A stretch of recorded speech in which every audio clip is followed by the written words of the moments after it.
ठीक है,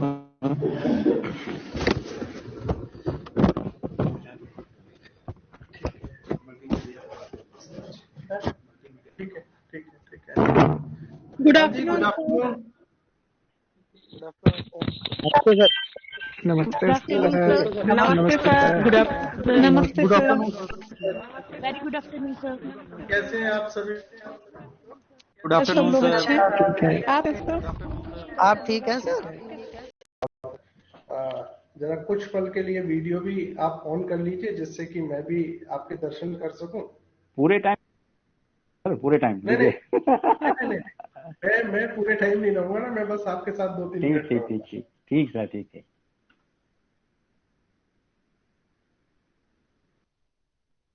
मोड में ही देखने से अच्छा रहा। देखिए आप, आज के हमारे जो रिसोर्स पर्सन हैं वो डॉक्टर रविकांत जी हैं।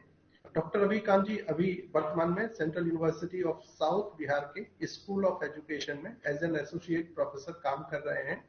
और इससे पहले डॉक्टर रविकांत जी ने इस यूनिवर्सिटी को ज्वाइन करने से पहले आप मौलाना आजाद नेशनल उर्दू यूनिवर्सिटी हैदराबाद का कॉलेज ऑफ टीचर एजुकेशन है दरभंगा सेंटर, आप उसमें असिस्टेंट प्रोफेसर आपने सर्व किया। उससे पहले आपने तीर्थंकर महावीर विश्वविद्यालय मुरादाबाद में भी असिस्टेंट प्रोफेसर के रूप में अपनी सेवाएं दी। और उससे पहले जो आपने अध्ययन किया वो department of education MJP Rohilkhand university Bareilly से आपने पढ़ाई की है। आपकी जो पीएचडी है उसका जो टॉपिक है वो बहुत अलग तरह का है, और उस टॉपिक को सुनने से ही आपको लगेगा कि हाँ कुछ अलग है। आपने अपनी जो पीएचडी की है वो की है क्रिएटिविटी एंड टेलीविजन पर, तो वो एक डिफरेंट तरह का टॉपिक है जो उसमें आपने काम किया। अभी जो मेजर आप काम करते हैं वो करते हैं आईसीटी और एजुकेशनल टेक्नोलॉजी पर। और एक मैं आपके शौक बताऊं कि एजुकेशन की किताबें तो पढ़ने का शौक है ही है रविकांत जी को, एजुकेशन के इतर जो समाज के मुद्दे हैं, ग्रामीण जीवन के मुद्दे हैं, महिलाओं के मुद्दे हैं, स्त्रियों के मुद्दे हैं, या जो अब मार्केट के मुद्दे हैं, उनसे जुड़े हुए जो नई नई किताबें हैं आप लगातार पढ़ते हैं। और मैं आपको बताऊं कि इस टेस्ट का आदमी, इतना पढ़ने वाला आदमी जो है नई पीढ़ी में, मुझे शायद बहुत कम लोग हैं जो इतने डाइवर्स टेस्ट की जो बुक्स है उनकी रीडिंग करते हैं। दूसरी चीज, डॉक्टर रविकांत जी ने जो NIOS का डीएड प्रोग्राम है उसके आप कोऑर्डिनेटर रहे हैं, और उसका बहुत सारा जो रिकॉर्डिंग है वहां उन्होंने आपने कराई है। आपने ई कंटेंट तो वहां डेवलप किया ही है, शायद ही साथ मूक्स ई कंटेंट भी बहुत सारे डेवलप आपने कर रखे हैं। इसके साथ ही जो डॉक्टर रविकांत जी का जो पब्लिकेशंस है, मैं लगातार कभी कभी साइटेशन इंडेक्स का आजकल जब नेक का काम देखते हैं तो मुझे पता है और मुझे ये ध्यान है कि 1 साल पहले डॉक्टर रविकांत जी का जो साइटेशन इंडेक्स था वो सेंचुरी मार चुका था, जो कि एजुकेशन में बहुत कम नंबर्स हैं जिनके साइटेशन इंडेक्स इतने अच्छे हैं नेशनली और इंटरनेशनली। आपने 30 से अधिक पेपर पब्लिश किए हैं, और आपका एक प्रोजेक्ट आपने किया है, और उस प्रोजेक्ट का जो टाइटल है वो भी मैं आप लोगों के साथ शेयर कर दूं, और वो टाइटल भी थोड़ा सा डिफरेंट है, emotional labour and burnout among teacher educators of Gaya district. Emotional labour and burnout, इस पर आपका जो प्रोजेक्ट है, रिसर्च प्रोजेक्ट है। आप इंटरनेशनली बहुत पब्लिश कर रहे हैं और हाई इंपैक्ट फैक्टर के साथ पब्लिश कर रहे हैं। तो आप जो स्टूडेंट्स हैं, रिसर्च स्कॉलर्स हैं, मैं ये उम्मीद करता हूं उनसे बहुत सारी चीजें आपको सीखने को मिलेंगी और नए डायमेंशंस भी आपको जानने को मिलेंगे, जिससे कि आप इस जो एरिया है, इस एरिया पर किस तरह की जो प्रॉब्लम्स हैं उन प्रॉब्लम्स को सेलेक्ट कर सकते हैं। तो एक इनपुट इस तरह का भी आपको मिलेगा। मैं डॉक्टर रविकांत जी, आपका विभाग के साथ हमारा पहला एकेडमिक इंटरेक्शन है और ये हमारी शुरुआत है, और उम्मीद करते हैं कि आप विभाग के लिए लगातार इसी तरह अपना जो बहुमूल्य समय है वो देते रहेंगे। मैं आपका एक बार स्वागत करता हूं और अपने विद्यार्थियों के लिए, जो रिसर्च स्टूडेंट्स हैं, उन्हें अगले 1.5 घंटे के लिए आपके हवाले करता हूँ। धन्यवाद। Thank you very much sir.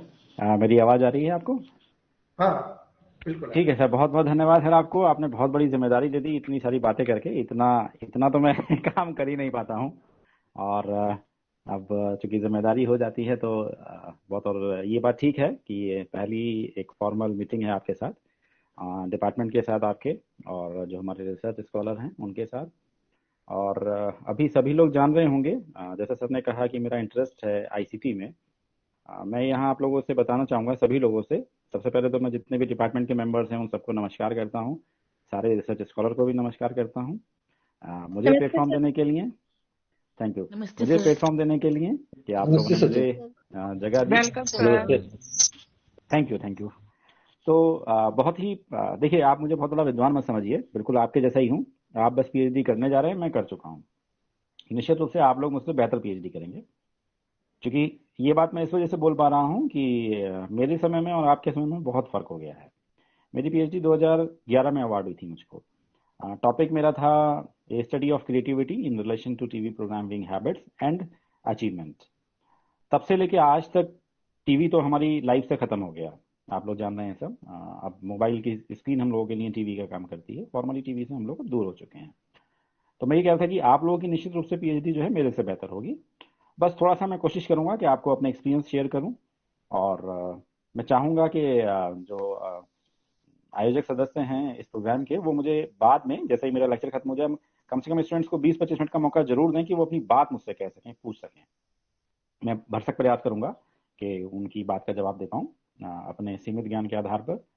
तो बात ये चल रही थी कि तब में और अब में बहुत फर्क हो गया है और सारी चीज़ें बदल गई हैं। आप में से शायद बहुत सारे लोग जानते होंगे कि पहले एक वर्ड हुआ करता था, एजुकेशनल टेक्नोलॉजी। जो बेसिकली जो एक पहले जो वर्ड यूज होता था वो था ये क्या नाम, एजुकेशनल टेक्नोलॉजी।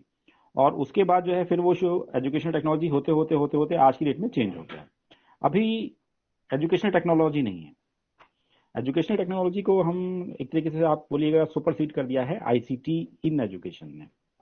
यहाँ मैं एक बात आपको आगे बढ़ने से पहले बता दूं, जब भी वर्ड यूज कीजिएगा पूरा यूज कीजिएगा आईसीटी इन एजुकेशन, ठीक है? कभी भी ऐसा ना कीजिएगा कि सिर्फ आप आईसीटी बोल दीजिएगा।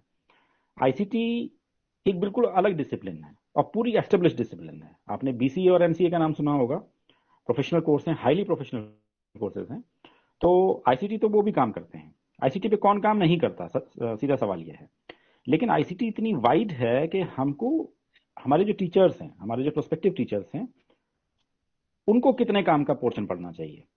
मैं ये तो उम्मीद नहीं करता कि भाई जो है मेरे जो भाभी शिक्षक हैं उनसे मैं वेबसाइट डेवलप कराऊंगा। वो प्रोग्रामिंग करेंगे, वो बड़े बड़े ब्लॉग चलाएंगे, बड़ी बड़ी वेबसाइट को होस्ट करेंगे, वेब होस्टिंग करेंगे। ये काम हमारा नहीं है, ये काम एक्सपर्ट्स का है। तो सवाल ये होता है कि उस आईसीटी में से कितना हिस्सा है जो हम लोग अपने एजुकेशन में यूज करते हैं, उसी को पढ़ते हैं हम आईसीटी इन एजुकेशन में। तो भविष्य में कभी भी आप लोग अगर इस शब्द का प्रयोग करें लिखने में या बोलने में, तो हमेशा यूज करें आईसीटी इन एजुकेशन।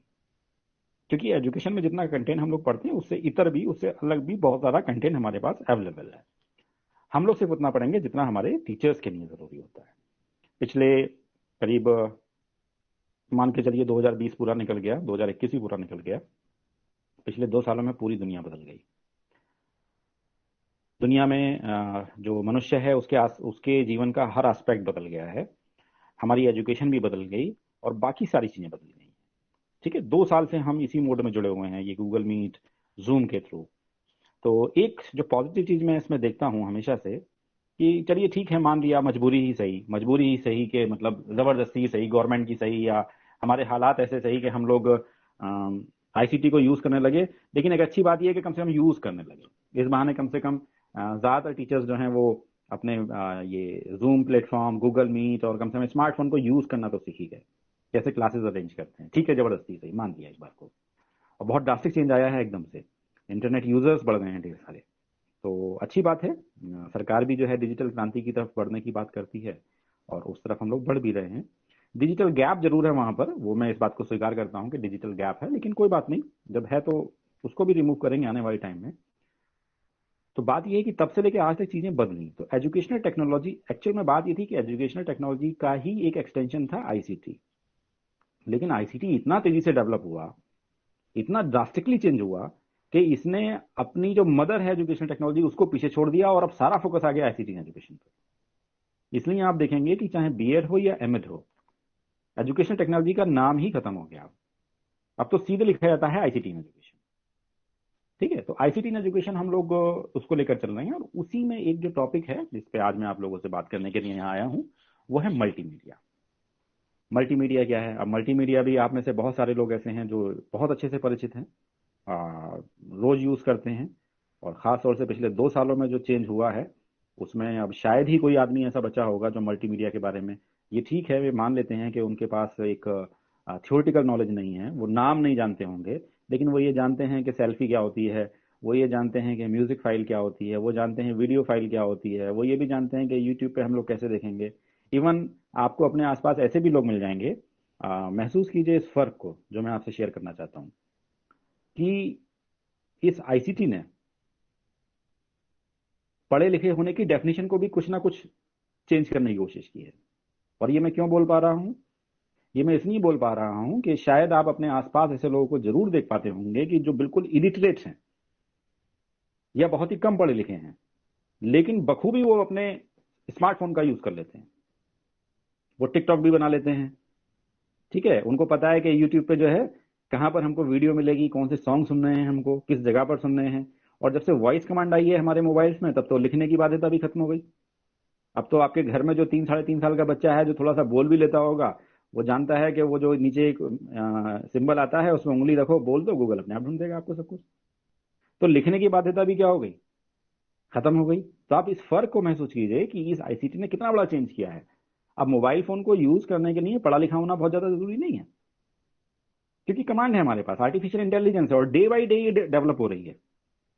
तो बड़ा फर्क है इससे। तो वो फर्क से हम अछूते नहीं हैं, हम शिक्षक भी अछूते नहीं है, हमारी शिक्षा व्यवस्था भी अछूती नहीं रही है। तो कोई भी आज की डेट में ये नहीं कहेगा कि साहब मैं मल्टीमीडिया का प्रयोग नहीं कर रहा या करना नहीं जानता। नहीं, वो कर रहे हैं, अपनी लाइफ में कर रहे हैं, डेली लाइफ में कर रहे हैं, हर जगह कर रहे हैं। ये बात अलग है कि हम उसको जानते हैं या नहीं जानते हैं, ये बात अलग है।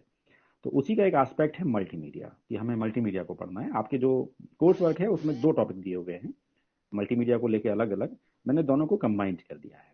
और कंबाइन करने के साथ ही जो है अब मैं आप लोगों के साथ अपना ये शेयर कर रहा हूँ। और एक मेरा बड़ा पर्सनल एक्सपीरियंस है जो आज आप लोग देखेंगे।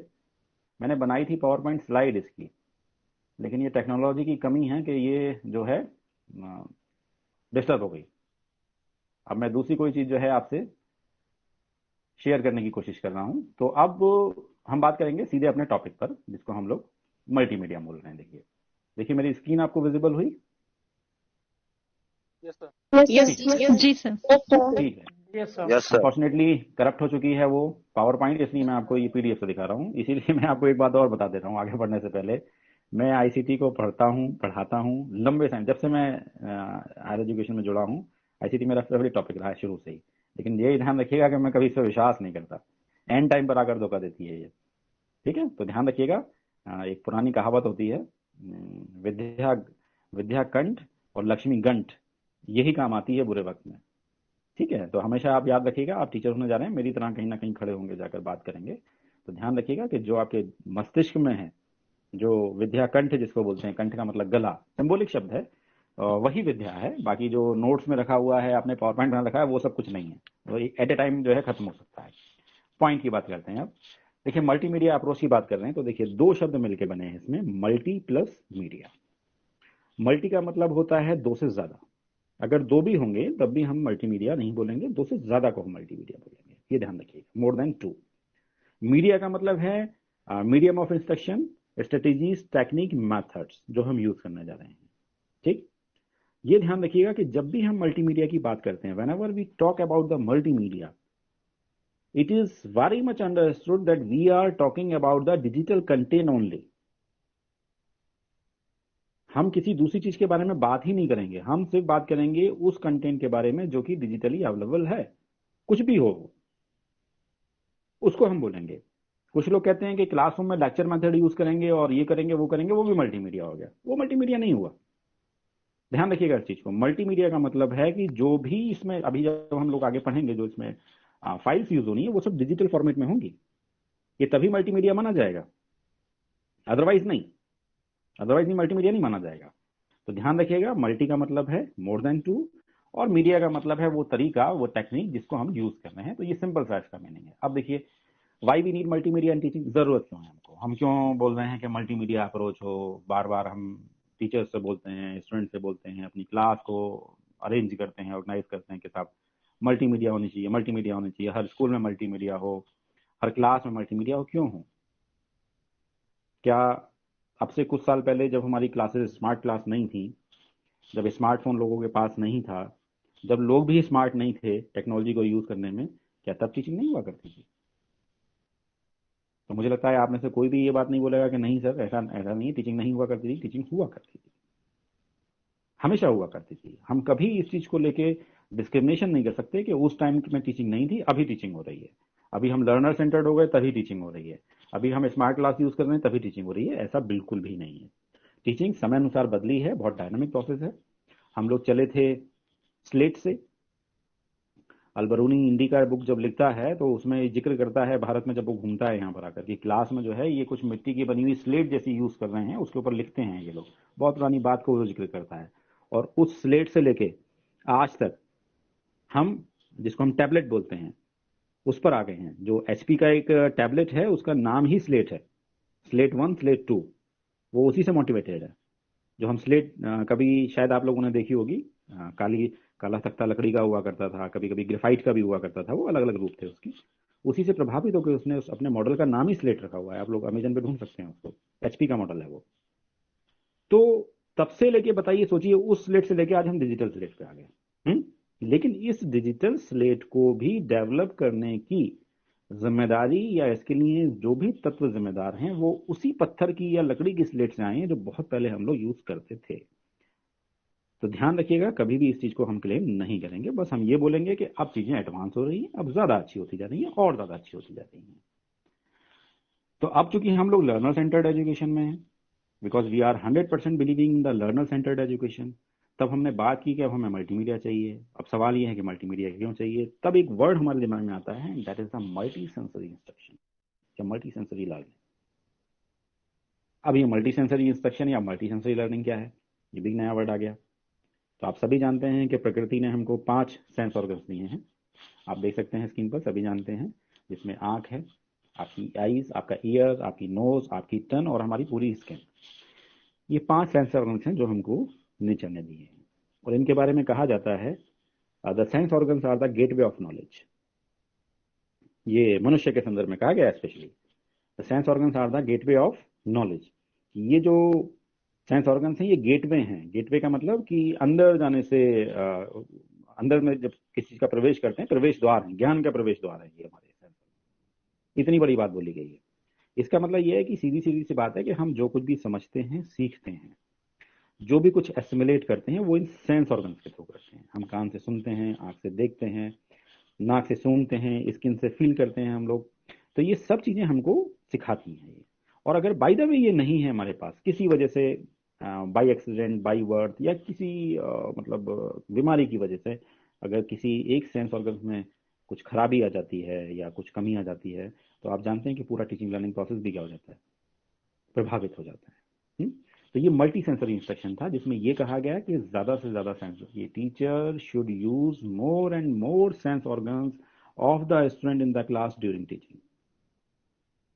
एक अच्छे शिक्षक को अपनी कक्षा में पढ़ाते समय अपने छात्रों छात्राओं का ज्यादा से ज्यादा सेंस ऑर्गन्स को प्रयोग करना चाहिए। ये बात बहुत स्पष्टता बोली है, और ये इसलिए बोली है क्योंकि हमको क्यूरियोसिटी डेवलप करनी है। बच्चा क्या दिमाग है, अभी आप यहाँ बैठे हैं, अभी घर पहुंच गया, कभी कुछ और पहुंच गया, बच्चे आपस में बात करते हैं, तो वो कहाँ कंसंट्रेट करेंगे? इसलिए हमको जरूरी है कि हम मल्टी सेंसरी लर्निंग करें। आप सेंस ऑर्गन्स को कब्जाना शुरू कर लीजिएगा। अब इसको मैं कैसे समझाने की कोशिश करूंगा आपको, मैं हमेशा अपनी टीचिंग में फिल्मों का एग्जाम्पल देता हूं, हमेशा फिल्मों का, क्योंकि मुझे लगता है कि वो बेस्ट एग्जाम्पल है हमें समझने के लिए। ठीक है, और उसमें मैं आपको एग्जाम्पल देता हूं बाहुबली मूवी का, क्योंकि सभी ने देखी है, बहुत ही ज्यादा पॉपुलर है, सुपर डुपर हिट मूवी है, सभी लोगों ने देखी, हॉल पर देखी, जगह जगह देखी। तो आपने देखा होगा कि बाहुबली फिल्म में जब आप बैठते हैं सिनेमा हॉल में, अब तो मल्टीप्लेक्स है ना सब जगह पर, तो आप देखते हैं कि पूरे 2.5 घंटा हमको बांध के रखती है मूवी। कोई भी मूवी, मैंने बाहुबली सिर्फ एक एग्जाम्पल दिया आपको, कोई भी आप ले सकते हैं जो भी पसंदीदा हो आपकी। अभी वेब सीरीज का जमाना है, तो अभी जो सीरीज पर आप लोग जो है देख रहे हैं, तो वेब सीरीज पर जब आप देख रहे हैं तो आप 5 घंटे की वेब सीरीज लगातार देखते हैं, बंद कर देखते हैं।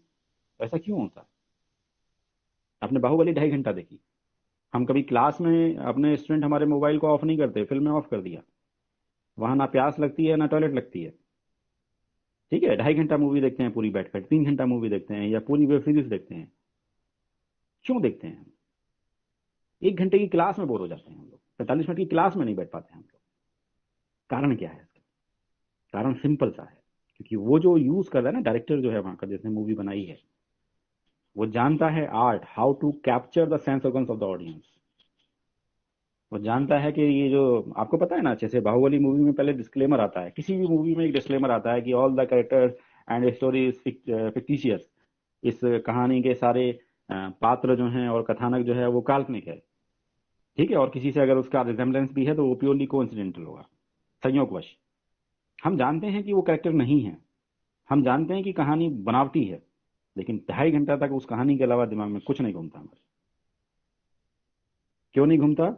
क्योंकि वो जानता है कि ये जो ऑडियंस मेरे सामने बैठा है इसको कैप्चर कैसे करें। आप देखिएगा उस मूवी को ही देखिएगा, बाहुबली को, क्या बेहतरीन एनिमेशन यूज किए हैं। एक से एक बढ़िया एनिमेशन, साउंड देखिएगा आप उसका, बैकग्राउंड म्यूजिक देखिएगा आप, कैरेक्टर देखिएगा उसके, खो जाते हैं आप उसमें।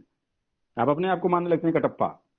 हालांकि कटप्पा तो सब लोग नहीं मानेंगे अपने आप को, जो उसका मेन कैरेक्टर है, हीरो है, सब लोग अगर जेंट्स हैं तो वो अपने आप को मानते हैं कि मैं वो हूं, महेंद्र बाहुबली, ठीक है। अगर गर्ल्स हैं तो वो अपने आप को एसिमुलेट करती हैं, वो जो उसकी मेन कैरेक्टर हीरोइन है उससे करेक्ट करती हैं। ये सब क्यों होता है? हम क्लास में, हमारा स्टूडेंट क्यों नहीं कनेक्ट कर पाता हमारे टीचर के साथ, या मैं एक टीचर होने के नाते क्यों नहीं कनेक्ट हो पाता हूं अपने स्टूडेंट के साथ? ये सीखना पड़ेगा हमको उस मूवी से, क्योंकि वो ब्लेंड है सबसे बेहतरीन। जितनी चीजें हैं, साउंड, एनिमेशन, कैरेक्टर, सब कुछ, डायलॉग, इतना बेहतरीन ब्लेंड है कि वो हमारे सेंस ऑर्गन को कैप्चर कर लेते हैं, सोचने ही नहीं देता उसको अलावा। पहली बार जब बाहुबली आई थी, आप लोग बहुत अच्छे से जानते हैं इस बात को, समझेंगे मेरी बात को, सवाल सबके दिमाग में घुमा हुआ था कि कटप्पा ने बाहुबली को क्यों मारा। था ये सवाल या नहीं था? सबके दिमाग में ये सवाल था। जब तक अगली फिल्म आ नहीं गई तब तक उस क्वेश्चन का आंसर नहीं मिला। फेसबुक पर भी खूब घुमा, उस पर खूब मीम्स भी बने, खूब जोक्स भी बने उस पर। लेकिन क्या कभी हमने एजुकेशन के क्वेश्चन को इतनी देर तक सोचा? क्या कभी हमने एजुकेशन की फील्ड में होने वाली किसी प्रॉब्लम को इतनी देर तक सोचा? कभी कोई इश्यू अगर उठ जाता है क्लास में स्टूडेंट की तरफ से या टीचर की तरफ से, क्या कभी हम लोगों ने उस क्वेश्चन से सवाल के जवाब तलाशने की कोशिश की, जैसे हमने बाहुबली में से कोशिश की थी? नहीं की थी, क्योंकि हम उसे एसिमुलेट नहीं कर पाए। अनफॉर्चुनेटली क्लास में, हमारी इंडियन क्लासेस में यही हो रहा है कि हम स्टूडेंट के सेंस ऑर्गन्स को कैप्चर करना नहीं चाह रहे। इसी की वजह से सारी प्रॉब्लम हो रही है, इनडिसिप्लिन की प्रॉब्लम क्रिएट हो रही है, जो एब्सेंटिज्म है इसी की वजह से है। तो ये जो फिलॉसफी कहती है, ये सिर्फ ये कहती है कि आप मल्टीमीडिया को यूज करोगे मल्टी सेंसरी इंस्ट्रक्शन के लिए, और मल्टी सेंसरी इंस्ट्रक्शन या मल्टी सेंसरी लर्निंग वो है जिसमें 2 या 2 से ज्यादा आपके सेंस ऑर्गन्स को कैप्चर कर लिया जाए, आपके अटेंशन को वहां बनाए रखने के लिए, ठीक है। एक और बगल में मैंने फोटो आपसे मैं शेयर कर रहा हूँ, इस पर आप देखेंगे लिखा हुआ है विजुअल ऑडिटरी काइनेस्थिक। इसका सिंपल सा मीनिंग ये है कि जैसे क्लास में, जैसे अभी भी आप मुझे सुन रहे हैं, अगर तो आप मेरी आवाज सुन रहे हैं और मुझे देख पा रहे हैं, 2 ही सेंस ऑर्गन्स हैं, ठीक है। लेकिन साथ ही साथ अगर मैं कुछ ऐसा भी एक्टिविटी करा रहा हूं कि आप कुछ कर रहे हैं वहां पर, तो इसको भी मान लेते हैं कि ये भी मल्टी सेंसरी इंस्ट्रक्शन है, ये भी हमारा उसी तरीके से काम कर रहा है। तो बेसिकली ये जो मल्टीमीडिया टीचिंग है उसका आधार ही है मल्टी सेंसरी इंस्ट्रक्शन और मल्टी सेंसरी टीचिंग। अब देखिए इसके बाद जो है नेक्स्ट, ये देखिए डेफिनेशन देखिएगा। डेफिनेशन आपको देखिए कहीं भी इंटरनेट पर मिल जाएंगी, ये भी इंटरनेट से ली हुई हैं, तो डेफिनेशन के लिए कोई बहुत ज़्यादा वरी होने की ज़रूरत नहीं है, आपको हिंदी इंग्लिश किसी भी किताब में मिल जाएंगी। कंसेप्ट को समझ लीजिएगा बस, मेन बात वो है। Multimedia is exciting combination of computer hardware and software that allow you to integrate video, animation, audio, graphics and text resources to develop the effective presentation of an affordable desktop computer. सीधी सी बात है जो मैंने आपसे पहले बोली थी, whenever we are talking about the multimedia, we are talking about the digital content, and you can only develop this digital content with the help of hardware and software. It means directly we are saying about the computer. आप जब digital content की बात करते हैं, digital media की बात करते हैं, तो आप बात कर रहे हैं किसकी? हार्डवेयर की, सॉफ्टवेयर की। हार्डवेयर कहाँ चलेगा? हार्डवेयर किसकी मदद से चलेगा? सॉफ्टवेयर की मदद से। और सॉफ्टवेयर कहाँ चलेगा? हार्डवेयर में चलेगा, यानी कि एक दूसरे के कंटेम्पररी हैं, वो अलग तो कर नहीं सकते आप इनको। तो जब कभी भी हम बात कर रहे हैं, हम दोनों की बात कर रहे हैं। ये सिंपल सी डेफिनेशन वही कह रही है कि जब हम वीडियो की, एनिमेशन की बात करते हैं, then we are directly talking about the computer, क्योंकि कंप्यूटर जो है वो हार्डवेयर और सॉफ्टवेयर जो है उसका एक सिस्टम होता है। नेक्स्ट डेफिनेशन देखिएगा, multimedia is characterized by presence of text, picture, sound, animation and video, some of और all of which organize into some coherent program. बहुत अच्छी डेफिनेशन है, जिसमें इन्होंने कहा कि अलग अलग मीडिया है हमारे पास, एनिमेशन है हमारे पास, टेक्स्ट है हमारे पास, साउंड है हमारे पास विजुअल्स हैं, हमारे पास ग्राफिक्स है, हमारे पास वीडियो है, स्टिल इमेज है, कुछ भी है, whatever we are having, it must be arrange in a very coherent and logical sequence. कुछ भी है आपके पास, जो भी आप मीडिया यूज करने जा रहे हैं, लेकिन वो क्या होना चाहिए? बहुत ही कोहेरेंट। कोहेरेंट का मतलब होता है सुसंगत। हिंदी में इसको संगत या सुसंगत बोलेंगे। मतलब एक कड़ी के बाद एक कड़ी जुड़ती जाए, बीच में कोई झोल ना हो, कहीं कोई झोल ना हो। फिर से आपको एग्जांपल देता हूँ इसमें एक और मूवी का। पूरी टाइम में मूवी की बात करूंगा, क्योंकि उससे बढ़िया एग्जांपल मुझे और कोई लगते नहीं है, वो हमारी रियल लाइफ से जुड़े हुए भी हैं, सब मूवी देखते हैं। मोहब्बत से फिल्म आई थी शाहरुख खान की, 4 पैरेलल स्टोरी चल रही थी उसमें। शाहरुख खान की अपनी स्टोरी चल रही थी, 3 जो साइड कैरेक्टर हैं उनकी स्टोरी चल रही थी। पूरी मूवी में एक वक्त भी ऐसा नहीं आता, एक टाइम भी ऐसा नहीं आता कि कोई भी एक स्टोरी कम हो जाती है या हम उसके बारे में भूल जाते हैं। हर किसी को बराबर हिस्सा दिया गया, हर किसी को बराबर जगह दी गई। एक साथ तो 4 नहीं दिखाई जा सकती ना, एक एक करके तो दिखा रहे हैं वो लोग, लेकिन कोहेरेंट, शुरू से आखिर तक बांध के रखती है। बाहुबली मूवी हमको बांध के रखती है, जुरासिक पार्क मूवी आई थी, बांध के रखती है, just because of the coherency. इतना सुसंगत है। मल्टीमीडिया में भी हम यही उम्मीद करते हैं, आप कोई भी मल्टीमीडिया यूज कर रहे हैं, कोई भी डॉक्यूमेंट्री आपने बनाई है, कोहेरेंट हो, एक क्वेश्चन का जवाब देती हो तो उसी से रिलेटेड फिर से क्वेश्चन खड़ा करती हो। तो ये कोहेरेंसी की बात है यहाँ पर। तो कोहेरेंसी होना बहुत जरूरी है। एक और डेफिनेशन है, multimedia approach is an approach of teaching in which different mediums are incorporated to make the teaching learning more effective, enthusiastic, inspiration, meaningful and interesting. बड़ी मजेदार डेफिनेशन है ये। सीधी सीधी बात बोल रही है कि मल्टीमीडिया का मतलब ही क्या है? पूरी टीचिंग को इंटरेस्टिंग बना देना, पूरी टीचिंग को। अब बोल तो दिया हमने कि इंटरेस्टिंग बना देना, इंटरेस्टिंग होगी कैसे? बस ऐसे बोल दिया और हो गई। कुछ लोग सोचते हैं कि हम स्मार्ट बोर्ड का यूज कर रहे हैं क्लास में, so we are the smart teacher, because we are using the smartphone, so we are the smart teacher. ऐसे थोड़ी स्मार्ट टीचर होते हैं। अभी तो गवर्नमेंट भी कह रही है कि हम सब लोग डिजिटल हो गए हैं, हमारे टीचर डिजिटल हो गए, हमारे स्टूडेंट्स भी डिजिटल हो गए। ये कौन सी डेफिनेशन है भाई? मैं आपके पास इस जूम के थ्रू, इस गूगल मीट के थ्रू अगर बात कर रहा हूं, तो क्या ये सिद्ध करता है कि मैं एक स्मार्ट टीचर हूं? क्या ये सिद्ध करता है कि मेरे स्टूडेंट स्मार्ट हैं? मुझे तो लगता है बिल्कुल भी नहीं। क्या फर्क पड़ता है? अगर सब कुछ नॉर्मल होता, या सपोज कीजिए मैं कानपुर में ही होता, आसपास होता, मैं आपके सामने आता वहां पर क्लास में, आपकी फेस टू फेस मोड में। आप चूंकि नहीं आ पा रहा हूं तो मैं वहां कहाँ कहाँ आ गया, मैं आपके पास इस पे आ गया। तो सिर्फ क्या चेंज हुआ? सिर्फ मीडियम। हम फेस टू फेस क्लास में ना जाके कहाँ आ गए, हम लोग इस पर आ गए, जूम पर आ गए, हम लोग गूगल मीट पर आ गए, और हम सिर्फ मीडियम को चेंज करने से बोल दें कि हम सब स्मार्ट हो गए। ये स्मार्टनेस नहीं होती। ये कभी भी ई लर्निंग भी नहीं है, समझ लीजिएगा। ठीक है, सब कुछ तो वही है ना, स्टूडेंट्स वही, कंटेंट वही, मेथड वही, टीचर वही, स्टूडेंट वही, तौर तरीके भी वही। सिर्फ क्या बदला? सिर्फ मीडियम बदला, और हमने बोल दिया कि हम लोग स्मार्ट हो गए, हम लोग ई लर्निंग में आ गए। एक्चुअल में ऐसा कतई नहीं है, बिल्कुल भी विश्वास कर लीजिए, ऐसा बिल्कुल नहीं। वो बिल्कुल एक अलग कंसेप्ट है, मैं उसमें अभी नहीं जाऊंगा। सीधी सी बात है कि मल्टीमीडिया अप्रोच सिर्फ इतनी सी बात बोलती है कि आप टीचिंग को इंटरेस्टिंग बना दीजिएगा, इंस्पिरेशनल बना दीजिएगा, ठीक है, जिसमें स्टूडेंट्स एंजॉय करेंगे। मैं सिंपल एक क्वेश्चन पूछता हूँ अपने स्टूडेंट से पहली क्लास में, खासतौर से यूजी के स्टूडेंट्स हों या पीजी के भी हों, उनसे मैं पूछता हूँ कि भाई ये बताओ कि एक टीचर कौन होता है?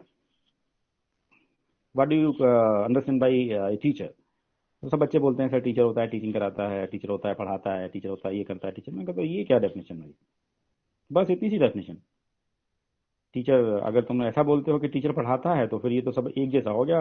वकील वकालत करते हैं, नेता नेतागिरी करते हैं, प्लम्बर प्लम्बिंग करते हैं, इलेक्ट्रिशियन इलेक्ट्रिक का काम करते हैं, किसान खेती करते हैं, मजदूर मजदूरी करते हैं, रिक्शा वाले रिक्शा चलाते हैं, टीचर पढ़ाते हैं। ये तो सब एक ही प्लेटफॉर्म पे आ गए।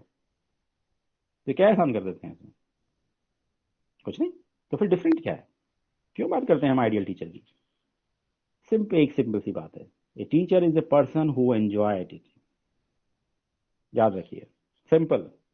ए teacher is a person who enjoy teaching.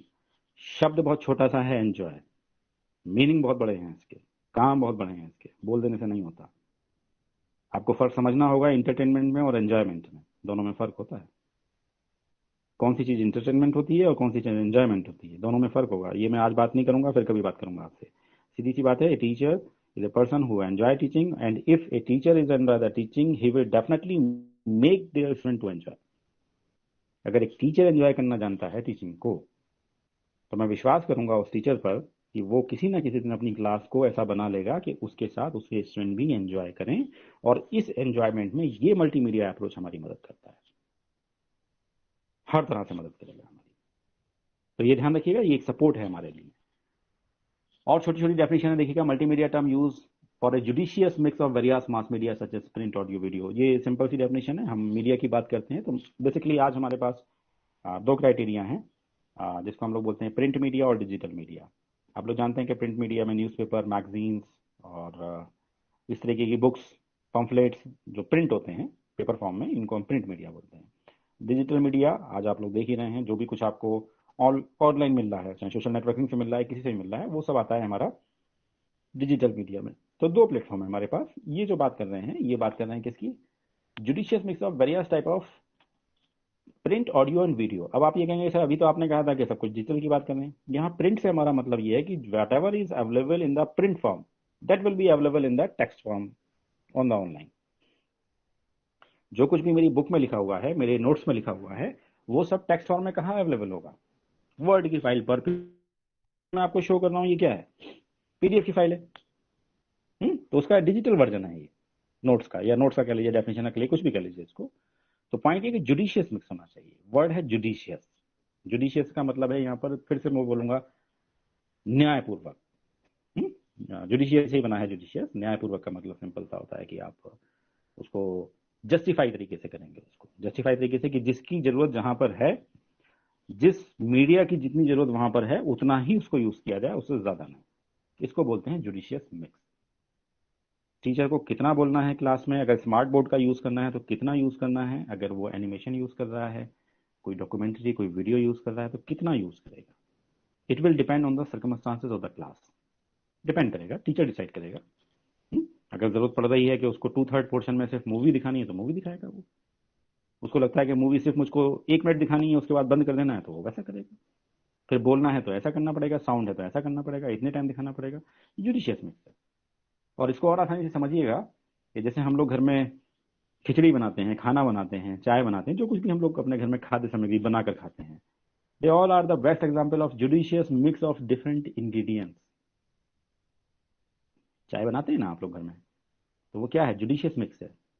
अगर आपसे मैं कहूं कि अगर चाय की डेफिनेशन देनी हो तो आप सिंपल बोलिए, T is nothing but it is a judicious mix of water, milk, sugar, T.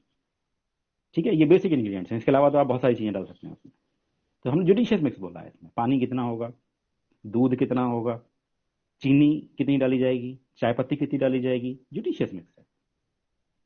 आप लोगों के घरों में हींग यूज होती है, आप लोग हींग खाने में यूज करते हैं, नमक यूज करते हैं, मसाले यूज करते हैं, सबका जुडिशियस मिक्स होता है। किसी के घर में कोई हींग कभी आपको आधा किलो सुनाई नहीं पड़ेगी कि मेरे घर में आधा किलो हींग रहेगी। आधा किलो तो छोड़िए, 250 ग्राम भी आपको किसी घर में नहीं मिलेगी। 250 ग्राम तो दुकान पर मिलेगी आपको बस। क्यों? क्योंकि उसकी जरूरत नहीं है हमको। हम आधा किलो हींग अपने घर में रख के करेंगे क्या? क्या करेंगे? कुछ नहीं। इसकी जरूरत नहीं है उसकी, क्योंकि जरूरत हींग की जितनी है उतना रखेंगे हम उसको।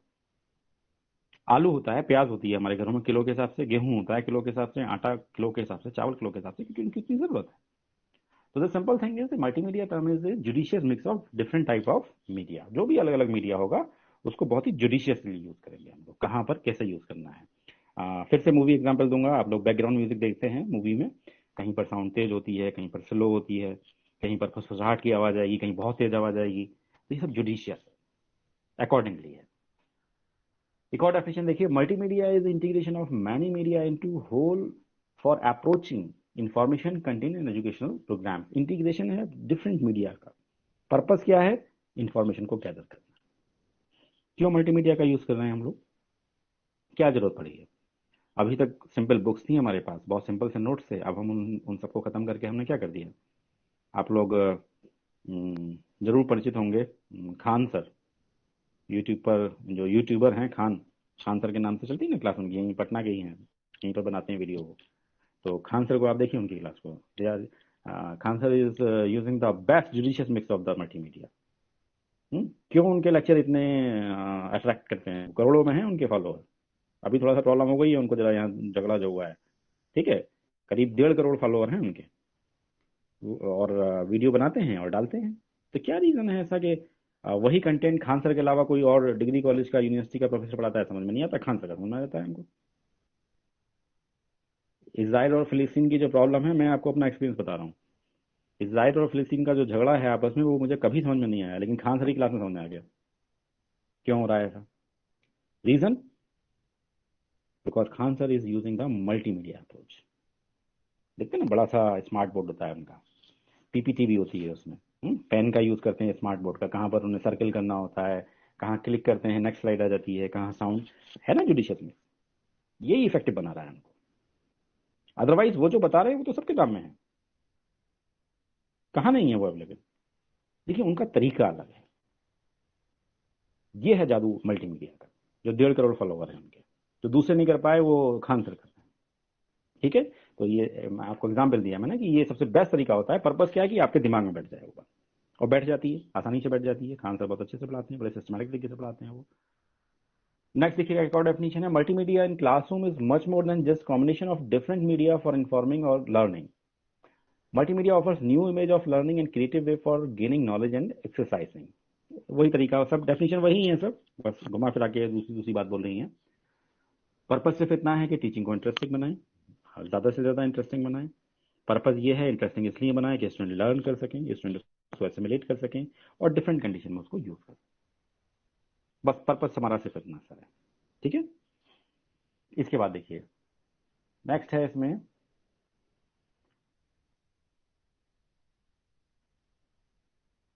देखिए टाइप्स ऑफ मल्टीमीडिया। इसमें आप टाइप्स पे जरूर ध्यान दीजिएगा, यहाँ पर आप जरूर थोड़ा सा फोकस करें इस पर कि ये टाइप्स क्या हैं इसमें। देखिए मैंने आपको जो बताया ये बेसिकली यही टाइप्स हैं इसमें, जितने इसमें 6 दिखाए गए हैं, और बाकी इसके अलावा अगर आपको किसी बुक में मिलेंगे तो वो एक्चुअल में इसका एक्सटेंशन होते हैं। जैसे इमेजेस हैं, इमेजेस को आप डिफरेंट डिफरेंट फॉर्मेट में बना सकते हैं, लेकिन बेसिकली वो है तो इमेज ही। तो जो बेसिक कैटेगरी है वो यही है हमारे पास, जिसमें सबसे ऊपर राइट साइड में है टेक्स्ट। मतलब अभी तक जो हम लोग लिख रहे थे कॉपी पर, बोर्ड पर, अब हम उसको वहां ना लिख के कहाँ लिख रहे हैं, वो हम लिख रहे हैं वर्ड पर, या फिर हम पीडीएफ बना लेते हैं वर्ड पर लिखते हैं, या कोई और लैंग्वेज यूज कर लेते हैं। तो वो जो टेक्स्ट हम लोग भी हाथ से लिख रहे थे वो कहाँ आ गया, आप वो अब हमारे टाइपिंग पे आ गया है। पिक्चर, जो भी स्टिल पिक्चर आप लोग यूज कर रहे हैं, ठीक है, वो स्टिल पिक्चर कैसी हो सकती हैं, वो बनाई हुई भी हो सकती है। बनाई हुई से मतलब आपने कोई पेंटिंग बनाई, उसका फोटो खींच लिया तो वो भी एक पिक्चर है, या फिर आपने एक रियल ऑब्जेक्ट का फोटो खींच लिया, वो सब पिक्चर में आती है। वो फॉर्मेट अलग अलग हो सकते हैं उसके। ग्राफिक्स, ग्राफिक्स आप लोग यूज करते हैं। ग्राफिक्स क्यों यूज करते हैं, क्योंकि जब हमको अपना प्रेजेंटेशन बहुत अट्रैक्टिव बनाना होता है, जब हमारे पास ऐसी चीजें होती हैं जो थोड़ा सा यूं कहें कि कॉम्प्लेक्स होती हैं, या फिर ऐसे डाटा होते हैं कि जिसको बहुत बड़े डाटा होते हैं, उनको दिखाया जाना संभव नहीं होता हर जगह, या आम आदमी उनको समझ नहीं पाता, तो हम ग्राफिक्स का यूज करते हैं, ठीक है। जैसे आजकल आप देख रहे होंगे, अभी कल परसों में बजट आया है, तो बजट को उन्होंने ग्राफिक्स के थ्रू समझाते हैं वो लोग कि सरकार का 1 रुपया जो है कैसे आता है, कहाँ से आता है, और फिर सरकार का 1 रुपया कहाँ कहाँ जाता है, तो ग्राफिक्स से समझाया उन्होंने। अभी यूपी में इलेक्शन का जोर है, तो आप देख रहे होंगे कि उसमें भी जो है, जिसको एग्जिट पोल वगैरह होता है ना, तो उसमें भी वो कितने सारे ढेर सारे ग्राफिक्स यूज करते हैं वो। और इससे बेस्ट एग्जांपल आपको ग्राफिक्स का देता हूँ मैं। आप लोग सब लोगों ने देखा होगा, आप लोग अगर, बहुत से लोग ऐसे हैं जो क्रिकेट को बहुत पसंद करते होंगे, तो जो लाइव मैच आते हैं, टेलीकास्ट आते हैं मैच के, उसमें ग्राफिक्स का यूज देखिए आप। जैसे ही ओवर खत्म होता है क्रिकेट मैच में, तो वो लोग दिखाते हैं कि जो 6 बॉल आई हैं, ये 6 बॉल दिखाते हैं ना उसमें, यूं करके इंडिकेशन अलग अलग कलर से कि ये 6 बॉल कहाँ पर गिरी, कहाँ पर गई। पूरे सारा जो प्लेयर होता है उसका पूरा डिटेल दिखाते हैं उसमें। ये सब किसका कमाल है, ग्राफिक्स का। तो ग्राफिक्स बड़ा इंपॉर्टेंट हो गया है एजुकेशन में भी हमारी, और डेली लाइफ में तो है ही है। पूरी एडवर्टाइजिंग ही ग्राफिक्स पर डिपेंड करती है। और मूवी आप देख लीजिएगा, आप जानते हैं ना इस बात को कि आज की डेट में जो मूवी आ रही है सब ग्राफिक्स का यूज़ करती हैं। बाहुबली में जितनी भी चीज़ें बनी हुई हैं, मैं आपको बता दूं यहाँ पर हैदराबाद में रामोजी फिल्म स्टूडियो है, बहुत बड़ा है हैदराबाद। आप लोगों को कभी मौका मिले जीवन में तो जरूर जाइएगा वहाँ घूमने, देखने लायक चीज़ है वो। मतलब आप देखिएगा एक अकेले आदमी ने कितनी बड़ी और कितनी शानदार संपत्ति इकट्ठी की है। तो जब हम लोग काफ़ी पहले गए थे, ये कोरोना से पहले की बात है, मुझे लगता है कि शायद मैं वहाँ गया था 2000 नहीं, जब मैं मौलाना आजाद नेशनल उर्दू यूनिवर्सिटी में तब गया था, यानी कि 16 से पहले की बात है। तब मैं वहाँ घूमने गया था, तो उस समय पर बाहुबली की शूटिंग चल रही थी एक बंद उसमें हॉल में। तो मेरा कहने का मतलब ये कि जो भी आप मूवी में देखते हैं वो सब रियल नहीं होता, ग्राफिक्स का कमाल होता है। ठीक है, एक और मूवी थी वो शाहरुख खान की, वो जिसमें नाम भूल रहा हूँ उसका, वहाँ एक वो मंदिर भी बना हुआ है जिसमें वो उसको उठा के लेके जाते हैं ऊपर तक मंदिर में। तो एक्चुअल में उस मंदिर में जो मुश्किल से सीढ़ियाँ हैं इसकी करीब 50-60। Sir Chennai express. हाँ हाँ ठीक बोल रहे हैं आप, चेन्नई एक्सप्रेस है ना। तो उसमें वो वहाँ पर है रामोजी फिल्म सिटी में वो मंदिर जहाँ उसकी शूटिंग हुई है। तो एक्चुअल में जो सीढ़ियाँ हैं वो 30-35-40 हैं, बस ज़्यादा नहीं है, 60 हैं उसमें। लेकिन ग्राफिक्स के तरीके आपको जो दिखाई गई है 250, 300, 400, ये अब कितना ऊंचा मंदिर है वो। सारा कमाल किसका है, ग्राफिक्स का। ध्यान रखिएगा, ग्राफिक्स बड़ा इंपॉर्टेंट है आज की डेट में। साउंड, साउंड के बिना तो आप समझ रहे हैं कि सारी चीज़ें खराब हैं। मल्टीप्लेक्स में फिल्म का मजा ही आता है साउंड पे। धाए धूम तो चलते हैं ना स्पीकर, मजा आ जाता है, बम फटता है, धूम पूरा हिल जाता है। अब आप सोचिएगा साउंड का कितना बड़ा कमाल है। मूवी कोई देख लीजिएगा आप, या मुझे ही देख लीजिएगा, अभी मेरी आवाज़ एकदम डाउन हो जाए, ठीक है, तो मज़ा नहीं आएगा। और मैं बहुत जोर से चिल्लाऊं तब भी मज़ा नहीं आएगा। कभी कभी मूवी में ऐसा होता है कि अगर बॉम्ब ब्लास्ट हुआ है उसकी आवाज़ बहुत हल्के से आती है तो मज़ा ही खराब हो जाता है सर। हॉरर मूवी देखेंगे आप जो डर जाते हैं ना, अगर हॉरर मूवी की साउंड बंद कर दीजिएगा तो उसका प्रभाव ही खत्म हो जाएगा। तो प्रभाव साउंड का है, तो ध्यान रखिएगा। और यही साउंड हमारी इस डिजिटल कंटेंट में जब होगी तो यहाँ ये ध्यान रखना होगा कि वो साउंड बड़ी इंपॉर्टेंट है यहाँ पर। वीडियो, जो भी वीडियो आप बनाते हैं, बहुत लंबे वीडियो भी हो सकते हैं, छोटे वीडियो भी हो सकते हैं, तो वो भी इसमें इन्वॉल्व हैं। इवन टिकटॉक जैसे छोटे वीडियो भी हो सकते हैं इसमें, वो भी इन्वॉल्व हैं। एनिमेशन, जब कोई ऐसी चीज़ें होती हैं कि जो रियल फॉर्म में ना दिखा के हम उनको रिप्रेजेंट करते हैं, उसको हम लोग एनिमेशन बोलते हैं ना। कार्टून भी हो सकते हैं एनिमेशन में, उनकी रेप्लिका भी हो सकते हैं, उनके फेसिमाइल भी हो सकते हैं, कुछ भी हो सकता है। एनिमेशन का मतलब है सिर्फ उसको विजुलाइज करना और उसके अकॉर्डिंग बना देना, तो ये एनिमेशन। तो बेसिकली जो हमारे पास चीज़ें हैं वो 6 हैं मल्टीमीडिया में। और आप देखेंगे अगर कोई भी एजुकेशन का मल्टीमीडिया, कोई भी डॉक्यूमेंट्री आप उठा लें, सबसे बेस्ट एग्जांपल मैं आपको दे रहा हूँ, डिस्कवरी चैनल पर देखिएगा। डिस्कवरी चैनल पर जितनी भी डॉक्यूमेंट्री रिपोर्ट्स आती हैं सारी हमारी एजुकेशनल है वो तो। और देखिए आप इसको महसूस करें कि टेक्नोलॉजी ने और आईसीटी ने और मल्टीमीडिया ने कितना चेंज किया है। अब तो एक नई टेक्नोलॉजी आ गई है, इंफोटेनमेंट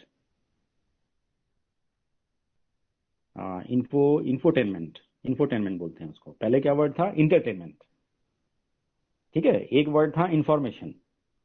तो अब पहले जो था ये माना जाता था कि डिस्कवरी जैसे चैनल हैं या जितने भी चैनल हैं ये that is only just because of the for the entertainment के लिए है। लेकिन फिर ये हुआ यार इंटरटेनमेंट के लिए तो सिर्फ नहीं है ये, इसमें तो ऐसी ऐसी चीजें बताते हैं। डिस्कवरी किड आपको अगर देखते होंगे, अगर आपने कभी देखा होगा डिस्कवरी किड, तो आप देखिएगा कि वो बहुत ही कठिन सिद्धांतों को विज्ञान के कितने आसानी से एनिमेशन के थ्रू समझाते हैं, एकदम समझ में आता है हमारे दिमाग में। तो अब सिर्फ इंटरटेनमेंट की बात नहीं, अब उन्होंने कहा ये हमें इन्फॉर्मेशन भी तो दे रहे हैं, तो एक वो नया ही कंसेप्ट शुरू हो गया, इंफोटेनमेंट। आप लोग अपने टाटा स्काई या जो भी आप यूज कर रहे हैं ना उसमें ऊपर आता है लिखा हुआ इंफोटेनमेंट। ये कमाल है टेक्नोलॉजी का, ठीक है। तो चीजें बदल रही हैं उसके अकॉर्डिंग। तो बेसिकली जो है सारी चीजें हैं, तो आप उस डिस्कवरी किट पर या इंफोटेनमेंट से रिलेटेड जितने भी प्रोग्राम हैं उसमें आप देखेंगे तो आपको ये 6 ही चीजें मिलेंगी। इसके फॉर्म्स अलग अलग होंगे, ठीक है, वो डिपेंड करता है कि भाई कितना क्रिएटिव है बनाने वाला, तो उसके फॉर्म्स अलग अलग होंगे, लेकिन जो कंसेप्ट है वो 6 आपको ये मिलेंगे। तो ये मल्टीमीडिया के 6 हमारे टाइप्स हैं जो हमको यूज करने होते हैं। ये मैंने इनके नाम लिखे हुए हैं, देखिए टेक्स्ट हैं, यूनिकोड, HTML, जिसमें भी आप PDF में टाइप करेंगे वो सब कंप्यूटर का काम है, कंप्यूटर की लैंग्वेज होती है, वो टेक्स्ट वहाँ यूज करेंगे। जैसे अभी भी मैं जो आपको दिखा रहा हूँ ये PDF है, एक्चुअल में मेरा जो पावर पॉइंट है वो तो करप्ट हो गया, तो वो तो ओपन ही नहीं हुआ इस पर, तो उसको जो है फिर कन्वर्ट कर लिया है इसमें PDF में। तो अभी जो आप लोग देख रहे हैं वो PDF देख रहे हैं, लेकिन बेसिकली ये बना हुआ है किसमें, वर्ड में या PPT में, उसको कन्वर्ट किया गया है PDF में, ठीक है। दूसरा ऑडियो है, ऑडियो में sound, music, speech, structured audio आपके लिए थोड़ा नया हो सकता है। साउंड म्यूजिक आप समझ ही गए। स्ट्रक्चर्ड ऑडियो का मतलब ये है कि जब हम इसको बोल समझ लीजिए आप बहुत मोटे मोटे टेक्नोलॉजी में एनिमेटेड ऑडियो भी क्या हो जाते हैं, एनिमेटेड हो जाते हैं। कैसे हो जाते हैं? जैसे जैसे आप इसको समझिए, एक टॉकिंग टॉम आता है, आप लोगों के घर में शायद वो छोटा सा होगा, टॉकिंग टॉम। एक सॉफ्टवेयर भी है, मोबाइल में भी मिल जाएगा आपको, और एक वो बच्चों के खेलने का भी आता है। उसमें होता क्या है कि जो आप बोलते हैं उसको वो रिपीट करता है, एक आध मिनट के लिए होता है बस वो। आप अगर चीखेंगे तो वो भी चीखेगा, आप बोलेंगे तो वो भी बोलेगा। तो वो उस साउंड को लेके ना, उसको आप मान सकते हैं कि वो क्या है, स्ट्रक्चर्ड साउंड है। या फिर और आप समझिएगा कि कभी कुछ चाइनीज फोन पे मेरे मुझे याद आ रहा है कि अब तो खैर नहीं होता वो, लेकिन चाइनीज फोन में कुछ ऐसी फैसिलिटी थी कि आवाज चेंज हो जाती थी। टॉकिंग टॉम हम देखिए बोल रहे हैं, आवाज चेंज हो जाती थी। मतलब आप उस सॉफ्टवेयर को ऑन कर देंगे, उस ऐप को ऑन कर देंगे, तो आपकी आवाज क्या हो जाएगी, चेंज हो जाएगी। ठीक है, तो इसको बोलते हैं हम लोग स्ट्रक्चर्ड ऑडियो, मतलब जिसको आप मोटा भारी पतला अकॉर्डिंगली कर सकते हैं उसको। This is the structured audio. Still image देखिएगा, फैसिमाइल। फैसिमाइल का मतलब होता है किसी भी चीज का रेप्लिका, छोटा सा रेप्लिका। कोई बहुत बड़ी चीज है या बार बार यूज होने वाली चीज है, उसको। Photo, scan image, drawing, map, slide, ये सब किसका पार्ट है? ये सब स्टिल इमेज का। स्टिल का मतलब है जो रुका हुआ होता है, स्टिल, इसीलिए स्टिल इमेज बोला गया है इसे। अगला है देखिए वीडियो। वीडियो में मैंने बोला आपको मूवी, शॉर्ट मूवी, डॉक्यूमेंट्री, जो भी आपने बनाई है। मूवी बहुत लंबी भी होती है, शॉर्ट भी होती हैं, और डॉक्यूमेंट्री भी बनती है। डॉक्यूमेंट्री का कोई साइज नहीं होता। बहुत सारी डॉक्यूमेंट्री मूवी आप यूट्यूब में देख सकते हैं जो 10 मिनट की भी हैं, 10 मिनट से 1.5 घंटे की भी डॉक्यूमेंट्री है, ज़्यादा की भी डॉक्यूमेंट्री होती है। डिपेंड करता है ये पर्पज़ क्या है, बनाई किसने गई है।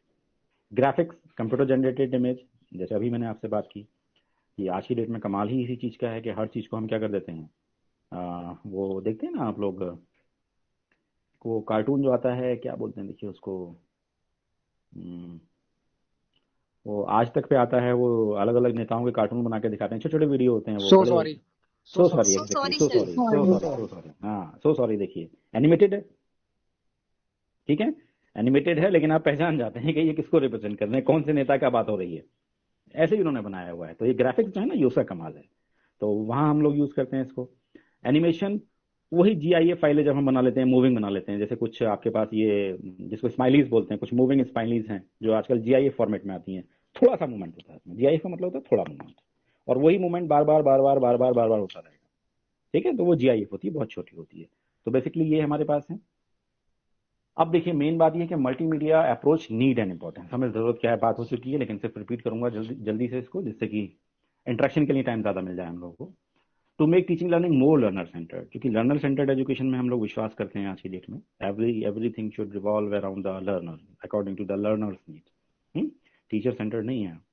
अब सब कुछ कैसे होगा? एक कहावत आपको यहाँ बोलता हूँ जो मुझे बेहद पसंद है, और आप में से अगर कुछ लोग लिखना चाहें तो जरूर लिखिएगा उसको। उसको कहा जाता है, be a guide on the side, not a sage on the stage. ठीक है, मैं रिपीट कर रहा हूँ एक बार, be a guide on the side, not a sage on the stage. इस कंसेप्ट को हम फॉलो करते हैं, और आगे आने वाले टाइम में यही कंसेप्ट जो है वो हर जगह फॉलो होने वाला है, मतलब बहुत बड़े पैमाने पर, ज्यादा इफेक्टिव। क्योंकि हम लोग we are shifting to the learner centred education. अब वो टीचर वाली बात खत्म हो गई। और मैं आपको विश्वास दिलाता हूँ, मैं तीर्थंकर महावीर यूनिवर्सिटी मर्दाबाद में जब मैंने पढ़ाया था वहां पर, मैं उस विश्वविद्यालय की बात कर रहा हूँ आपसे। आज मैं जहाँ सेंट्रल यूनिवर्सिटी साउथ बिहार में बता रहा हूँ, आप मेरे साथ यहाँ आकर देख सकते हैं, वहां पर भी जाकर देख सकते हैं। मतलब इसको अदरवाइज मत लीजिएगा, लेकिन समझाने की उससे बता रहा हूँ, किसी भी रूम में टीचर्स को बैठने की चेयर नहीं है, और स्टूडेंट्स के बैठने के बढ़िया से बढ़िया इंतजाम। आप अभी तीर्थंकर महावीर में चले जाइए, 2012 में जब मैं उसको छोड़कर आया था, उस समय पर वहां पर एक चेयर आई थी स्पेशल स्टूडेंट्स के लिए, अमेरिकन चेयर, 4 साइड में फोल्ड होती थी वो, मैंने खुद देखा था अपनी आंखों से। ठीक है, it means we are providing more and more facilities to our student just to facilitate them for their teaching learning process. सजा नहीं है, कोई कमेंट नहीं करना, मैं सजा नहीं है कि हमने टीचर को कुर्सी नहीं दी, हम सिर्फ क्या कर रहे हैं, फैसिलिटेट कर रहे हैं, हम स्टूडेंट्स को फैसिलिटेट कर रहे हैं। तो इसको समझिए कि हम लोग, और पहले क्या होता था, शायद आप लोगों ने किसी फोटो में देखा होगा, पुरानी फोटो में, किसी बुक में या किसी प्रोग्राम में, आश्रम पद्धति, सॉरी आश्रम सिस्टम जब देखा होगा आपने, है? तो क्या होता था, पेड़ होता था, चबूतरा होता था, शेर की खाल बिछी हुई है उसमें, है, गुरु जी इस पे बैठे हुए हैं, और सारे स्टूडेंट कहाँ बैठे हुए हैं, नीचे बैठे हुए हैं। अब पता नहीं नीचे बैठने के लिए उनके पास कुछ है भी या नहीं है, हमें नहीं पता, लेकिन गुरु जी कहाँ बैठते थे, ऊंचे स्थान पर बैठते थे। होता था ना ऐसा। अब देखिए जस्ट उल्टा हो गया। अगर आपके यहाँ भी लेक्चर थिएटर होगा, कानपुर यूनिवर्सिटी में डेफिनेटली होगा ही होगा, तो आप देखेंगे कि स्टूडेंट्स के बैठने का स्थान ऊंचा है। लेक्चर थिएटर में, और टीचर खड़ा होता है कहाँ पे, वहां नीचे। फिर से बोल रहा हूँ, ये कोई सजा नहीं है, ये सिर्फ फैसिलिटेट करने का मतलब है। लेक्चर थिएटर बोलते हैं ना, इसलिए तो बोलते हैं क्योंकि थिएटर ऐसे ही हुआ करते हैं। सिनेमा हॉल भी ऐसा करते हैं, पर्दा नीचे होता है और हम लोग उसको स्लोप में बनाते हैं जिससे कि सबकी विजिबिलिटी बराबर हो। तो समझिए कि हम लोग कितना कितना मतलब ज्यादा मोटिवेट हो रहे हैं हम लोग लर्नर सेंटर्ड की तरफ। तो ये जो मल्टीमीडिया अप्रोच है, ये वही बोल रहा है कि हमको ज्यादा से ज्यादा अडॉप्ट करना है, ज्यादा से ज्यादा फैसिलिटेट करना है मेरे स्टूडेंट को। That is why we are using this multimedia approach. Next है to make teaching more interesting. Natural है कि जब आप सेंस ऑर्गन्स को यूज कर रहे हैं, तो जैसे बाहुबली मूवी में हुआ था कि 2.5 घंटे तक ना आपको प्यास लगी थी, ना आपको टॉयलेट आई थी, ना आपने व्हाट्सएप चेक करा था, ना आपने मोबाइल फोन पे बात कुछ नहीं किया था। वही प्रभाव कहाँ आ जाएगा, क्लास में आ जाएगा। ठीक है, अल्बर्ट आइंस्टीन ने एक बड़ी बेहतरीन बात बोली है इस सिलसिले में, बहुत बेहतरीन बात। The supreme art of teaching is to awaken joy in your creative writing and expression. ये अल्बर्ट आइंस्टीन बहुत पहले बोल के चले गए। ठीक है, और क्या बात थी, सिंपल सी बात, the supreme art of teaching, जो टीचर की सुप्रीम आर्ट होती है ना, कोई पैरामीटर नहीं है इसका, ये बता दूं मैं आपको, कोई पैरामीटर नहीं है। कोई ये कहते कि साहब आप सुप्रीम आर्ट ऑफ, नहीं, कुछ नहीं। वो सिर्फ बोलते हैं the supreme art of teaching to awaken joy in your creative writing and expression. वो मैंने बात जो आपको बोली थी ना, ये teacher is the person who enjoy teaching, वही बात ये बोलते हैं अल्बर्ट आइंस्टीन कि जिस दिन आपने अपनी क्लास में, अपने क्रिएटिव एक्सप्रेशंस में, अपने वर्ड्स में ऐसी चीजों को डाल दिया कि स्टूडेंट्स भी आपके साथ एंजॉय कर रहे हैं उसको, वही होगी सुप्रीम आर्ट ऑफ टीचिंग। मतलब ऐसी इफेक्टिव टीचिंग होनी चाहिए। किसी मल्टीमीडिया का यूज कीजिएगा आप, जो आपकी मर्जी हो, कि टाइम की कोई बाध्यता ना हो। भूल जाए स्टूडेंट क्या टाइम है हमारे पास, भूल जाए स्टूडेंट 1 घंटा ओवर हो गया, भूल जाए टीचर 1 घंटा हो गया, भूल जाए टॉयलेट, भूल जाए पानी, भूल जाए मौसम की मार, वहां पे गर्मी हो रही है, सर्दी हो रही है। और ऐसा होता है, बहुत से टीचर हैं, आज भी हैं टीचर, पिन ड्रॉप साइलेंस होता है। पिन ड्रॉप साइलेंस दो ही तरह के क्लास में, 2 तरह के टीचर्स होते हैं पिन ड्रॉप साइलेंस वाले। एक तो वो होते हैं जो अथॉरिटेटिव होते हैं, डरा के रखते हैं, निकाल दूंगा बाहर, अब्सेंट कर दूंगा, ये कर दूंगा, वो कर दूंगा। एक तो उनकी क्लास में होती है पिन ऑफ साइलेंस, और एक उनकी क्लास में होती है जिनको सुप्रीम आर्ट आती है टीचिंग की। भीड़ लगती है उनकी क्लास में, वहां अटेंडेंस की बाध्यता नहीं होती। टीचर कह देता है जिसे आना है आओ, जिसे नहीं आना है नहीं आओ, सबको अटेंडेंस में लगी, लेकिन क्लास फुल होती है फिर भी, just because of this creative expression. और ये मल्टीमीडिया हेल्प करेगा इसमें, ये खींच लाएगा स्टूडेंट को क्लास में। नहीं तो गूगल के पास क्या नहीं है आज की डेट में, किस बच्चे के पास क्या नहीं है। तो सवाल यह है कि जो सब कुछ गूगल पे मिल ही रहा है, तो why a student should come to the class, why a teacher should come to the teacher. क्यों आएगा वो आएगा इसीलिए कि जब आप इंटरेस्टिंग तो बनाए, कुछ वो दीजिएगा जो डिफरेंट हो। ठीक है, नहीं तो आने वाला समय में आपको बता रहा हूँ, बिल्कुल एश्योर कर रहा हूँ, बच्चे आपको बोल रहे हैं क्लास में, सर वो पढ़ाइए जो गूगल पे नहीं है, हमें वो मत बताइए जो गूगल पे है, क्योंकि ये तो हम अपने घर पे भी देख लेते हैं। हमको तो वो बताइए जो गूगल पे नहीं है। ये चैलेंज आपको जरूर फेस करना पड़ेगा, ये मैं आपको बिल्कुल एश्योर कर रहा हूँ। आज की डेट में गूगल सबके पास है, आपके पास ही, मेरे पास भी। ये सारी डेफिनेशन आप गूगल पे ढूंढ सकते हैं, वहीं से ली गई है, ये सारे टॉपिक वहीं से लिए गए हैं। तो फिर फर्क क्या है आप में और मुझ में। चलिए खैर आगे बढ़िए। To make teaching more stable, natural है कि जब इंटरेस्टिंग होगी तो वो स्टेबल भी होगी। स्टेबल का मतलब है कि a student will become to assimilate inputs, जो कुछ भी हम उनको बता रहे हैं, समझा रहे हैं, उसको वो एसिमुलेट करेंगे, आत्मसात कर लेंगे उसको। तो नेचुरल है हम उन्हीं चीज़ों को आत्मसात करते हैं जो हमको हमारे इंटरेस्ट की होती हैं। ठीक है, हमें सालों साल किसी मूवी की स्टोरी याद रहती है, हमें सालों साल कुछ गाने याद होते हैं, हमें सालों साल पोएम याद होती है। ट्विंकल ट्विंकल लिटिल स्टार मुझे आज भी याद है, मछली जल की रानी है आज भी याद है। क्यों? इसलिए याद है क्योंकि मैंने उसको एसिमुलेट किया है, मेरी आत्मा में उतर गई है, इसलिए नहीं भूला मैं उसको।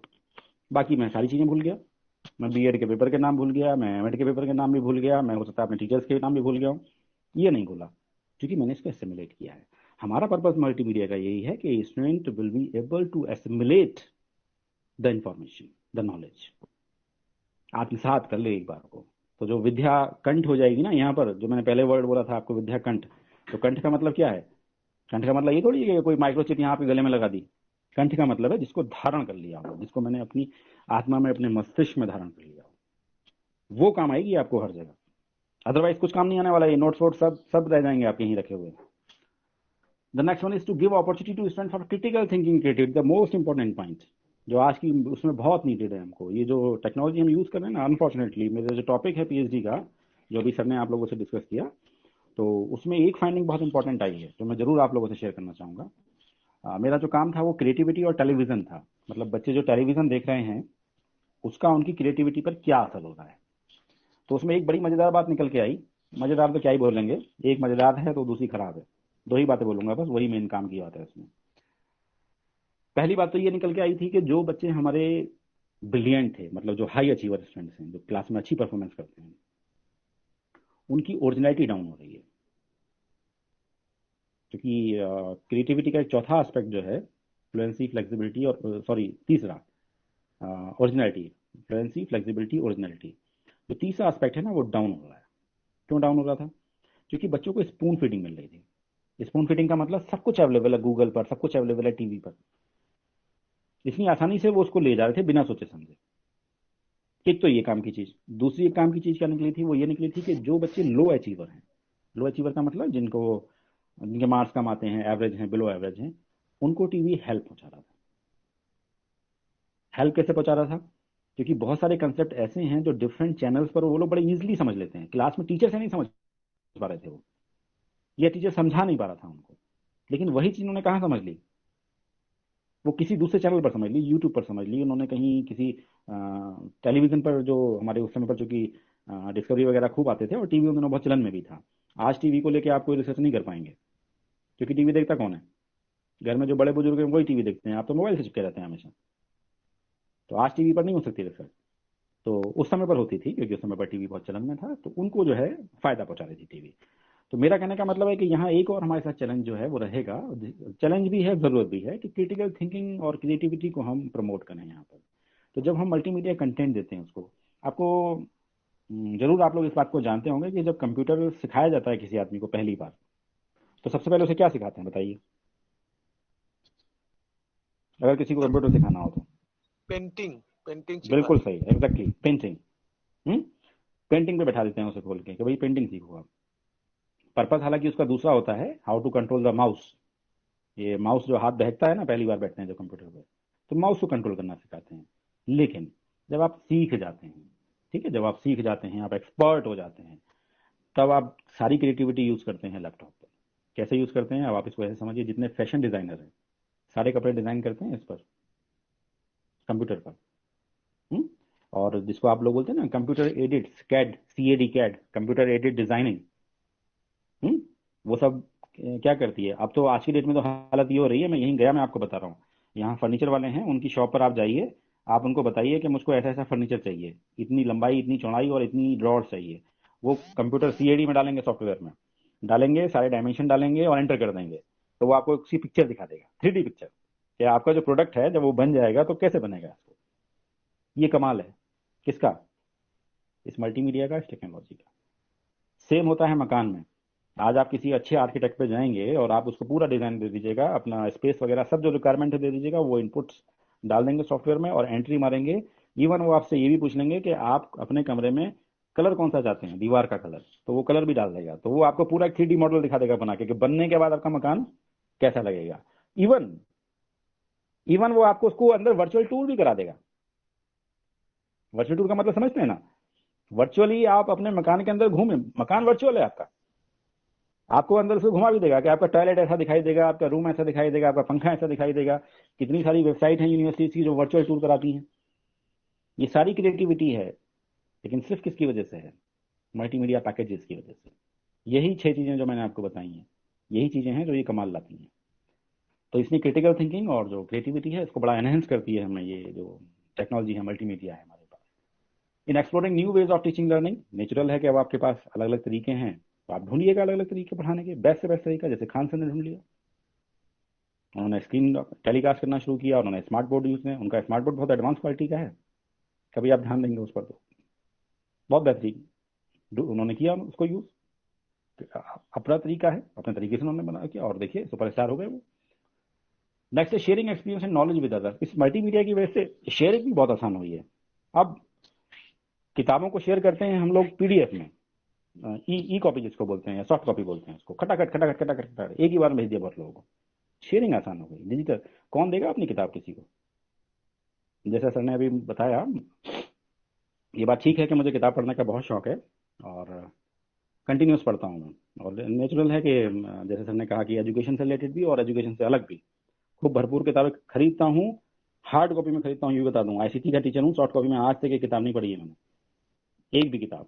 सारी की सारी किताबें परचेज करके मेरे यहाँ भी रखी हुई हैं चैम्बर में, मेरे घर पे बहुत सारी रखी हैं, पढ़ता हूँ, रिव्यू डालता हूँ फेसबुक पर उसके। ठीक है, अब आप एक बात बताइए, अगर कोई आएगा और मुझसे कहेगा सर अपनी किताबें दे दीजिए मुझे, तो क्या मुझे अच्छा लगेगा? ये तो मेरा कलेक्शन है ना भाई। मैं अपनी लाइब्रेरी में एक तरीके से लाइब्रेरी क्रिएट करने की कोशिश कर रहा हूँ कि मेरे पास अपना कलेक्शन हो। कौन शेयर करेगा? कोई नहीं। डॉक्टर अंबेडकर, जिनको माना जाता है कि पूरे विश्व में सबसे बड़ा सबसे समृद्ध व्यक्तिगत पुस्तकालय डॉक्टर अंबेडकर पर था, ये फैक्ट बात है। लेकिन एक बात और फैक्ट है, वो एक भी किताब किसी को नहीं देते थे, एक भी किताब।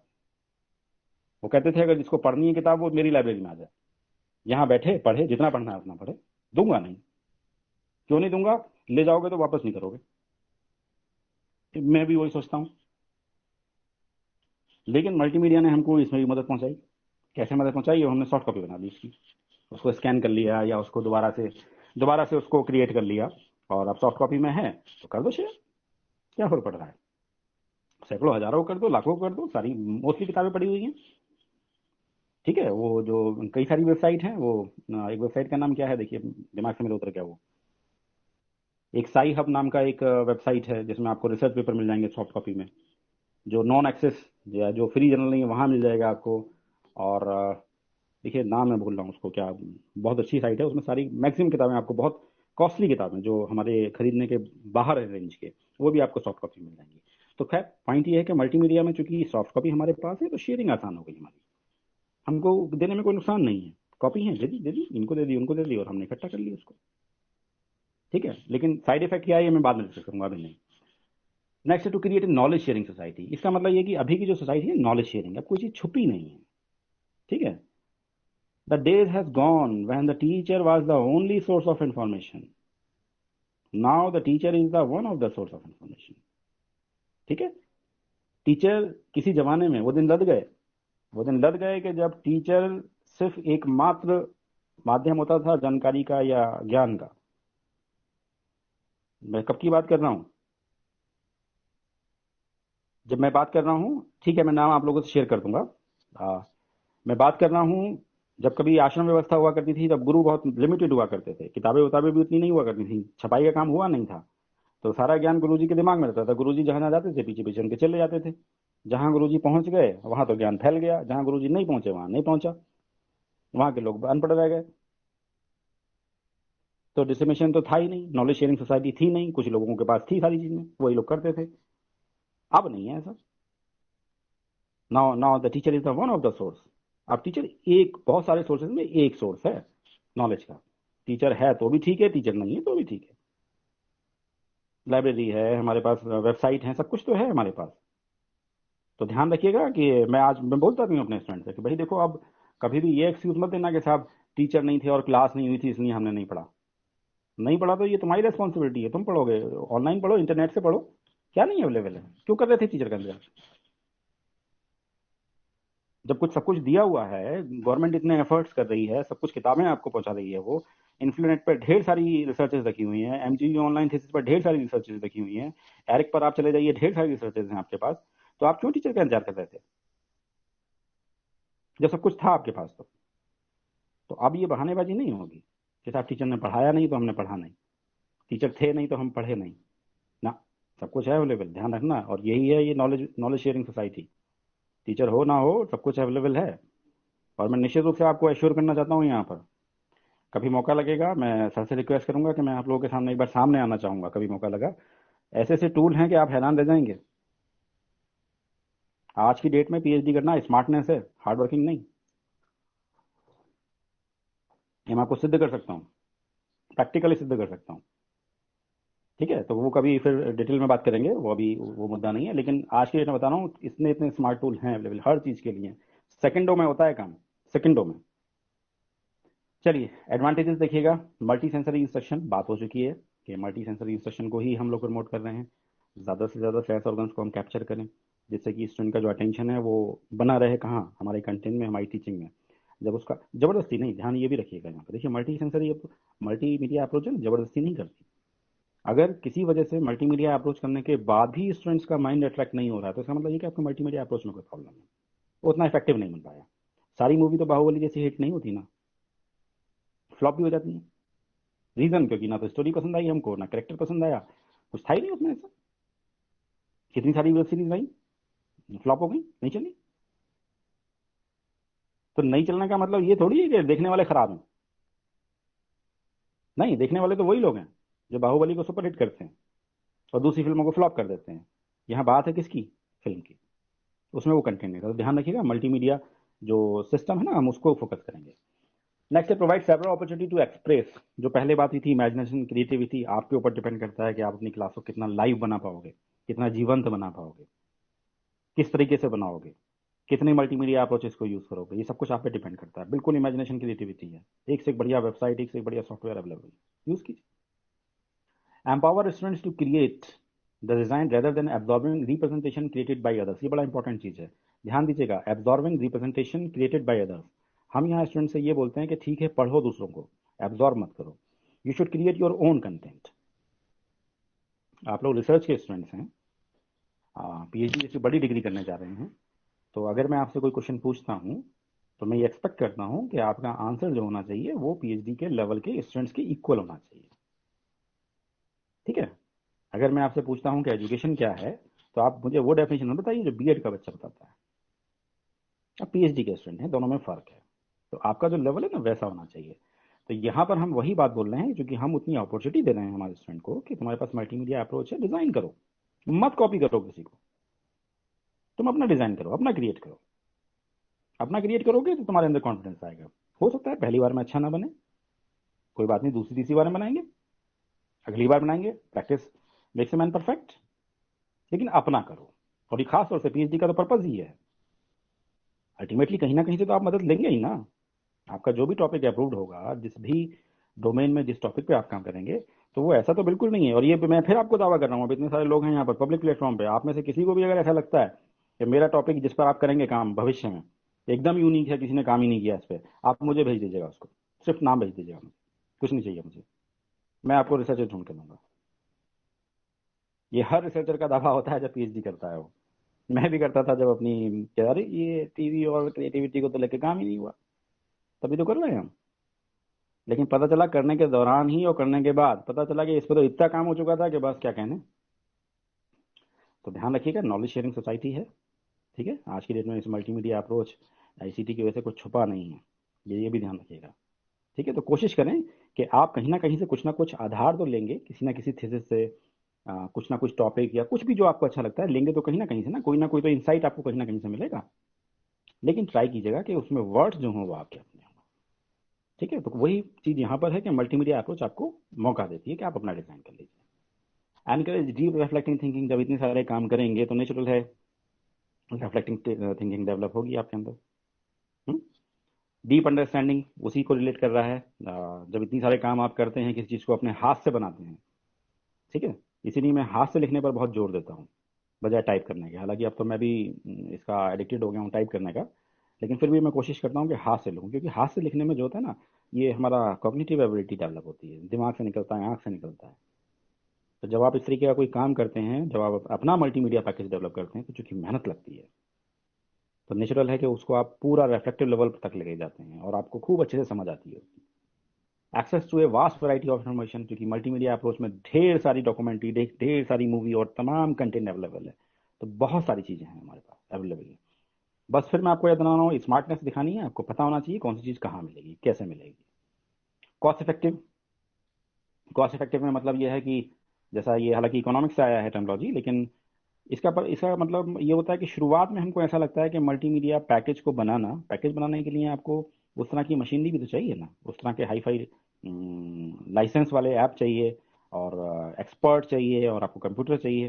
तो शुरुआत में हमको लगता है कि बड़ा इन्वेस्टमेंट है इसमें, ठीक है। लेकिन कुछ टाइम के बाद जब आप उसके रिजल्ट्स आने शुरू होते हैं, वो धीरे धीरे क्या होता है, वो चीजें कॉस्ट इफेक्टिव हो जाती हैं। इसका मतलब अब हमने जितना इन्वेस्ट किया उससे कहीं ज्यादा हमको रिटर्न आना शुरू होता है।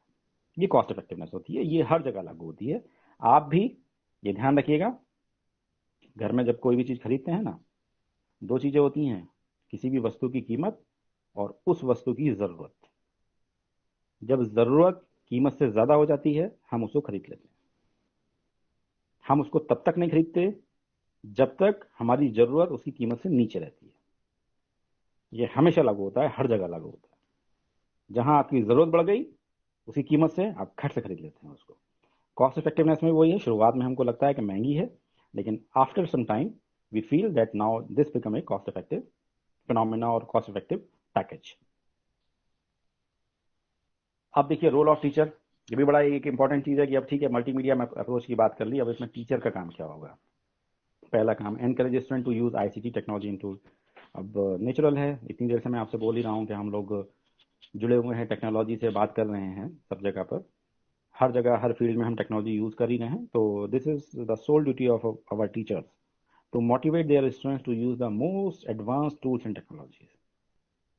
सबसे इफेक्टिव टूल्स एंड टेक्नोलॉजी को यूज कीजिए, ठीक है। ये सब आपकी सपोर्ट के लिए है, इनके बिना गुजारा नहीं होगा आप किसी हालत में। और वैसे भी आप लोग तो चूंकि रिसर्च स्कॉलर हो ना, तो ये मैं आपको बिल्कुल फिर से मैं बोल रहा हूँ, आपको एश्योर करता हूँ कि अगर आप में से किसी को कंप्यूटर चलाना नहीं आता, ये ऑनलाइन चीज़ें यूज़ करना नहीं आती, तो समझ लीजिए उसको बड़ी परेशानी होने वाली है। आपको यूज़ करना आना चाहिए, ठीक है। वर्ड में, एक्सेल में कहाँ कौन सी कमांड होती हैं, आप उसको कैसे एडजस्ट करेंगे, क्या करेंगे, वगैरह वगैरह वगैरह, बहुत बड़ी चीज़ें हैं ये, मतलब एक दिन में नहीं आती हैं, लेकिन आनी चाहिए। बार बार सीखिए, बार बार सीखिए, बार बार कीजिए। मैंने भी ऐसा ही सीखा है, मैंने कोई फॉर्मल कोर्स तो किया नहीं है, लेकिन ऐसे ही सीख गया धीरे धीरे प्रैक्टिस करते करते। तो आपको आना चाहिए। तो ध्यान रखिएगा कि हम as a student, as a teacher, सबको, अगर हम टीचर हैं तो स्टूडेंट को, और अगर स्टूडेंट हैं तो हमारे जो पीयर स्टूडेंट हैं, हमारे साथी हैं, उन सबको मोटिवेट करें कि आप यूज़ कीजिएगा आईसीटी टेक्नोलॉजी को। आज भी सोसाइटी में ऐसे लोग हैं, एटीएम घर रख जाते हैं और बैंक की लाइन में लगते हैं जाकर कि हमको जो है कैश चाहिए, ठीक है। तो वो नहीं होना चाहिए।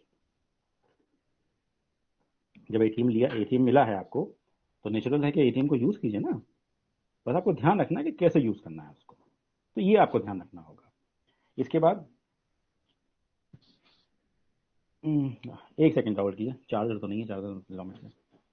नेक्स्ट है create a user friendly environment, learner friendly, ठीक है। मल्टीमीडिया अप्रोच शुरू से ही बोल रहे हैं, क्योंकि लर्नर सेंटर्ड पर हम लोग फोकस कर रहे हैं। तो मल्टीमीडिया का तो कोशिश ये है कि हम ज़्यादा से ज़्यादा क्या करें, लर्नर फ्रेंडली एनवायरनमेंट बनाएं कि लर्नर सीखे अपनी मर्जी से। मल्टीमीडिया का पर्पज़ ये है, जितने सारे मूक्स हमारे पास अवेलेबल हैं, ई कंटेंट अवेलेबल हैं, जितनी वेबसाइट्स हैं, उन सबका पर्पज़ ये है स्टूडेंट को जब ज़रूरत हो, उसकी जब मन हो, जब मर्जी हो, तब वो चीज़ों को यूज़ करे। ये होता है लर्नर सेंटर्ड या लर्नर फ्रेंडली एनवायरनमेंट। पहले टीचर के ऊपर देखिए, टीचर के ऊपर जितनी डिपेंडेंसी आप रखेंगे, ये मैं टीचर होने के नाते ही बोल रहा हूँ आपको, टीचर के ऊपर जितनी डिपेंडेंसी रखेंगे उतना लर्नर फ्रेंडली एनवायरनमेंट नहीं बनेगा, ठीक है। और जितना टीचर की डिपेंडेंसी कम होती चली जाएगी उतना लर्नर फ्रेंडली एनवायरनमेंट होता जाएगा। कंट्रास्ट दोनों। कंटेंट मैनेजमेंट, आपको पता होना चाहिए कि कंटेंट कहाँ से मिलेगा। आप तो चूंकि रिसर्च करने जा रहे हैं, आपको पता होना चाहिए कि बिब्लियोग्राफी रेफरेंसेस हम लोग कहाँ से लेंगे। आपको पता होना चाहिए कि हम लोग घर बैठे रेफरेंसेस कहाँ से मंगा सकते हैं। आपको पता होना चाहिए कि मुझको पीएचडी थीसिस फुल कहाँ पर मिलेंगी। आपको पता होना चाहिए कि सेज पर हम लोग कैसे लेंगे। आपको पता होना चाहिए कि ओपन एक्सेस जर्नल जो नहीं होते हैं, जो चार्ज करते हैं पैसा, उसके भी अगर हमको पेपर चाहिए तो कहाँ से मिलेंगे हमको free of cost. Everything you have to know, you should know, you must know, because you are a research scholar. अगले 3 साल तक आप यही करने जा रहे हैं, ठीक है। कैसे टाइप करेंगे, अब आप लोग में से बहुत सारे लोग ऐसे होंगे जो हिंदी में लिखेंगे थीसिस अपनी, तो हिंदी की टाइपिंग नहीं आती साहब हमको, तो क्या आप साल भर तक हिंदी की टाइपिंग सीखेंगे? हिंदी की टाइपिंग सीखेंगे तो रिसर्च कब करेंगे? रिसर्च पेपर भी तो पब्लिश कराना है आपको, कितना मुश्किल है पब्लिकेशन का काम आज की डेट में। तो फिर क्या करेंगे आप? अब आप बैठे हुए हैं हाथ पैर धरे हुए कि हिंदी की टाइपिंग तो हमको आती नहीं।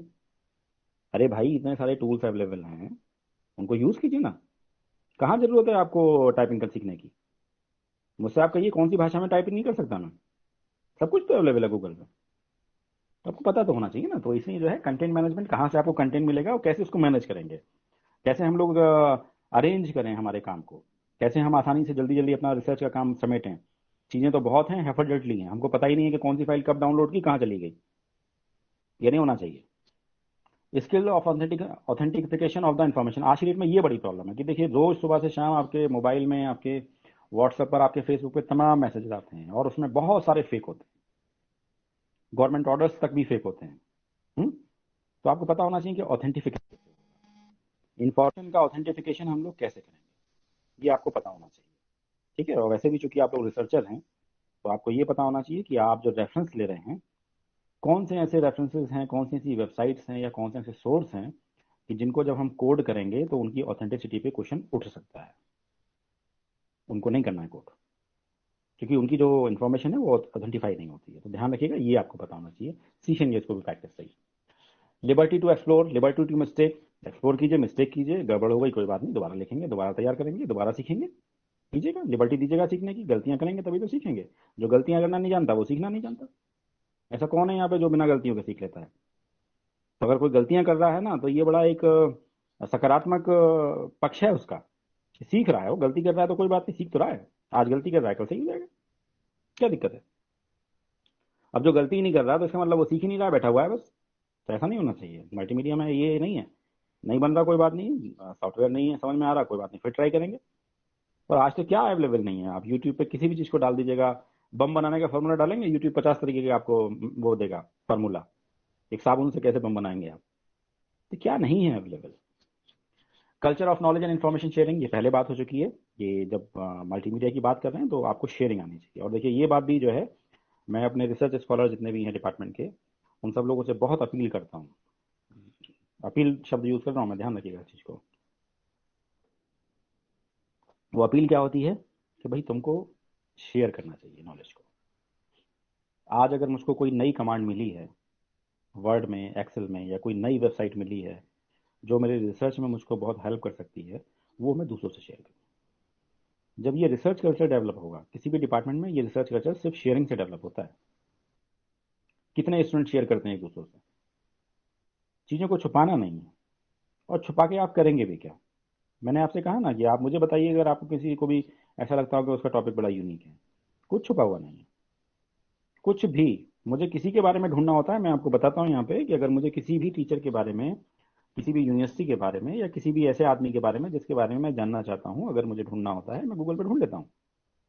अगर वो कहीं भी एक बार भी एक्सेस किया है गूगल पे, उसका प्रोफाइल मिल जाएगा। हाँ, अगर उसने जीवन में कभी गूगल पे कोई एक्सेस नहीं किया, कोई उसका अवेलेबल नहीं है, तो ठीक है, नहीं, लेकिन मोस्ट ऑफ देम मिल जाते हैं। फेसबुक ने भी तो आपके इतने पुराने पुराने दोस्त ढूंढ के दे दिए आपको, आपके बचपन के दोस्त सब मिल गए फेसबुक पे आपको। तो ध्यान रखिएगा कि शेयरिंग जो है बहुत इंपॉर्टेंट है। और खास तौर से जिस स्टेज पर आप लोग हैं, रिसर्च की स्टेज पर, आप लोग कम से कम ये कल्चर जरूर डेवलप करें आपस में, कि आपस में शेयरिंग करें। किसी का पेपर पब्लिश होता है कहीं पर, शेयर कीजिएगा। व्हाट्सएप ग्रुप होंगे ही होंगे आपके लोग बने हुए, शेयर कीजिएगा। और मैं तो ये कहूंगा कि कोशिश कीजिएगा कि और भी यूनिवर्सिटीज हैं उनके रिसर्च को लीजिएगा।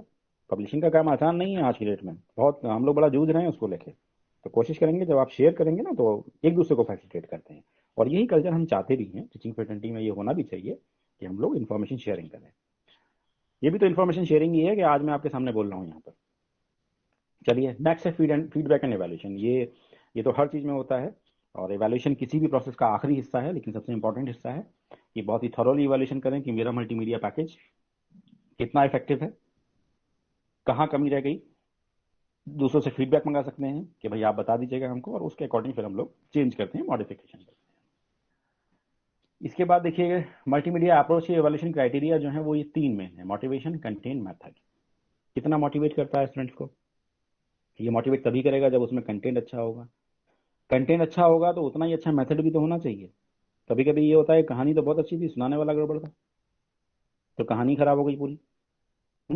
कभी कभी उल्टा भी होता है, कहानी बहुत खराब होती है लेकिन सुनाने वाला ऐसे सुना देता है उसको तो क्या कहने। सब चीज रिलेट करती हैं। ये कहा जाता है कि मीठा बोल के या जोर जोर से बोल के तो लोग बाजारों में मिर्च भी बेच जाते हैं, और बहुत से लोग रसगुल्ला भी नहीं बेच पाते।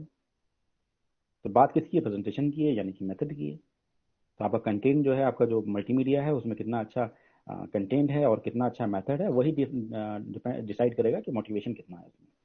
किसी भी मूवी का फिर से एग्जांपल देता हूँ, उसकी स्टोरी कितनी चुस्त है, उसके करेक्टर कितने स्ट्रांग हैं, कितना बढ़िया से वो उसको फील करते हैं। तो ये सारी चीजें वैसी ही वैसी होनी चाहिए। अब देखिए लिमिटेशंस हैं।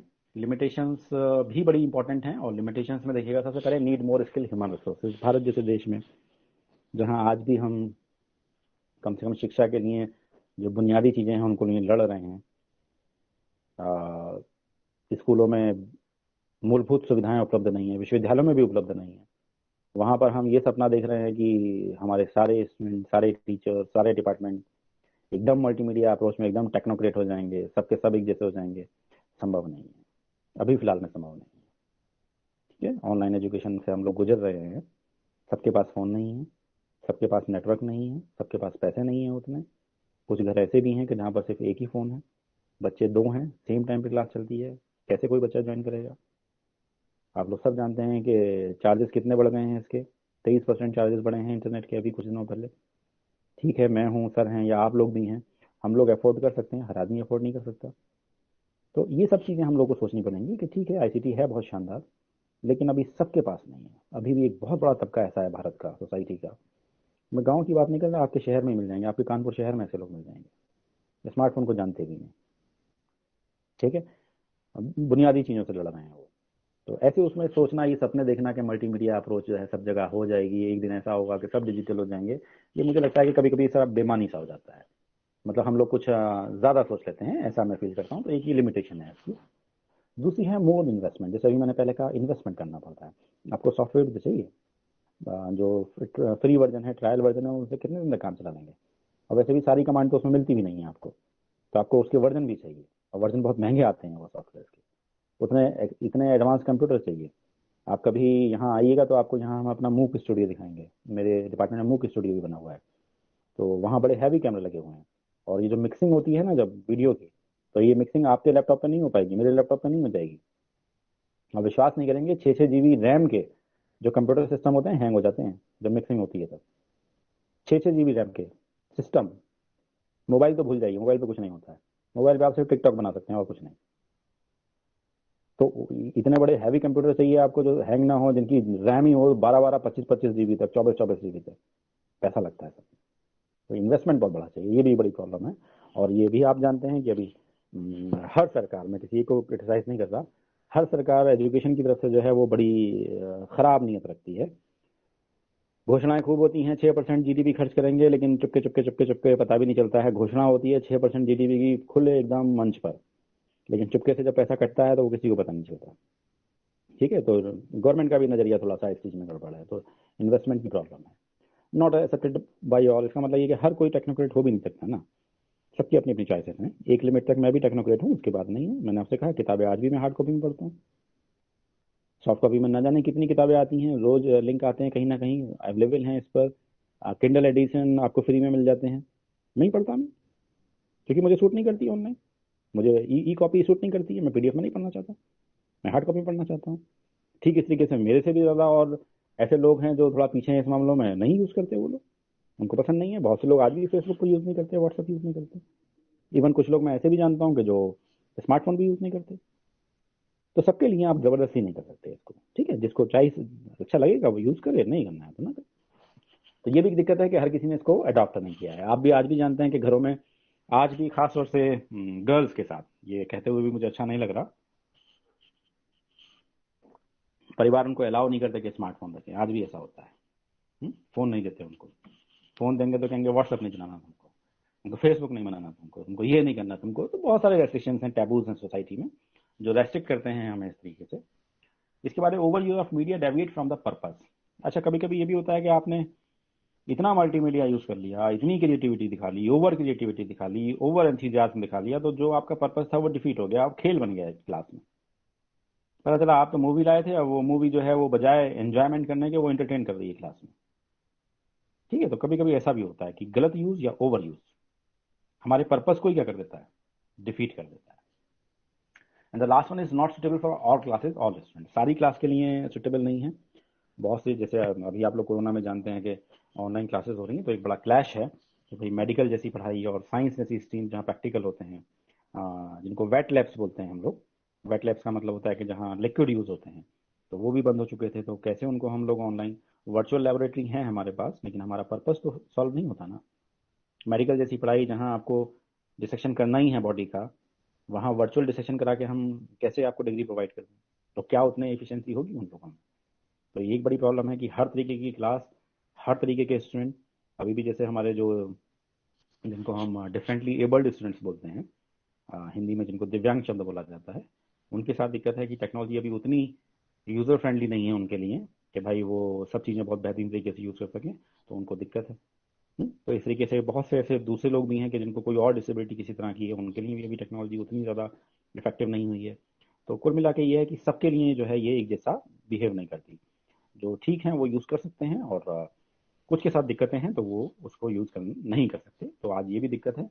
तो ये हमारे पास मल्टीमीडिया अप्रोच की लिमिटेशन है। ओवरऑल नटशेल में मैं ये कहना चाहूँगा लास्ट में कि मल्टीमीडिया अप्रोच जो है हमको एक कॉम्बिनेशन देती है डिफरेंट तरीके के ग्राफिक्स का, एनिमेशंस का, और जो भी इसके कंपोनेंट हैं, कि हम क्रिएट करें अपना कंटेंट, सबसे बेहतरीन कंटेंट क्रिएट करें, और उस क्रिएशन को फिर हम लोग अपने स्टूडेंट्स के साथ शेयर करें, और फिर उसमें जो एडवांसमेंट हो सकते हैं उनके फीडबैक के आधार पर हम उसको भी और भी ज़्यादा बढ़ाएं उसमें।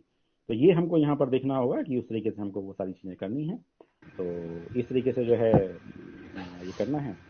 और मेरी तरफ से तो ओके हो गया है। अब आप में से अगर किसी कोई क्वेश्चन, कोई डाउट, क्वेरी हो तो स्वागत है। कोशिश करूँगा आप लोगों को पूरा करने की, उसको सेटिस्फाई करने की।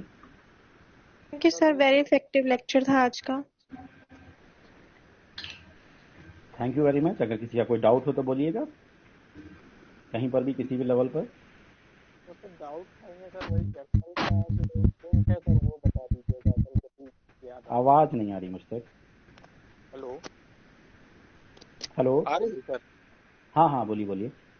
सर वो जो लिंक आप कह रहे थे सर कि बाद में बता दूंगा, तो सर वो बता दीजिएगा जब भी सर वो याद आ जाए। मैं सर के साथ शेयर करूंगा। देखिए इत्तेफाक है कि वो मेरे मतलब समझिए दिमाग में ही है, लेकिन मैं उसको बस स्लिप हो गया, जुबान पर मेरी नहीं आ रहा। वहाँ से आपको बुक्स मिल जाएंगी, बहुत अच्छी बुक्स हैं वहाँ पर। जी सर, इसीलिए। और सर एक लिबजेन याद आ गया। लिबजेन शायद आप लोग में से सुना भी होगा कुछ लोगों ने। और सर एक चीज और सर, आपके अगर कोई प्रॉब्लम ना हो तो सर क्या कांटेक्ट मिल सकता है? बिल्कुल कांटेक्ट कर सकते हैं। मैं अभी सारे कांटेक्ट आप लोगों से शेयर कर देता हूँ अपने, ठीक है। ये एक देखिए मैंने आपको टाइप करके भेजा है, ये लिबजेन नाम से एक वेबसाइट मिलेगी आपको। इसमें आपको बहुत सारी पुरानी किताबें मिल जाएंगी। Thank you sir, very much. और बताइए।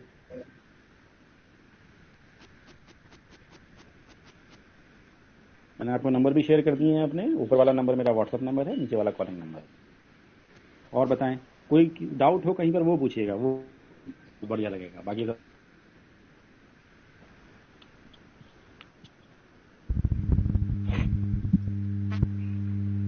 जैसे हम लोग कोई यस पूछिए। जी बहुत बहुत धन्यवाद सर। मनोज जी कोई प्रश्न है? आवाज नहीं, आपकी वॉइस क्लियर नहीं है। हेलो, हाँ मनोज, वॉइस क्लियर नहीं है, फिर से बोलिए। हाँ कह रहा था सर कि कभी कभी ऐसा होता है कि हम लोग मात्रात्मक क्रांति जैसी स्थिति में बन जाते हैं। जैसे अभी हम लोगों की क्लास एक सर जी ले रहे हैं, इसकी त्यागी सर इंदौर से। तो कभी कभी ऐसा होता है, मीडिया का उपयोग तो होता है बट फास्ट इतना उसमें स्टैटिक्स का मच मोर यूज होता है। उसी को तुलना अगर हम मल्टीमीडिया के फुल डिपेंडेंसी पे रख देते हैं तो हम लोग कमतर कहीं समझे जाते हैं कहीं। बट ये हर स्तर के लेवल के लोगों का को प्रॉपर मैनेज देना चाहिए उनको, कि ये इसी लेवल का अगर जान रहे हैं तो अपना ज्ञान का आगे बढ़ा दे रहे हैं, इसी को मानक दिया जाए तो हो सकता है हमारे देश के लिए सिचुएशन है तो अच्छा बने।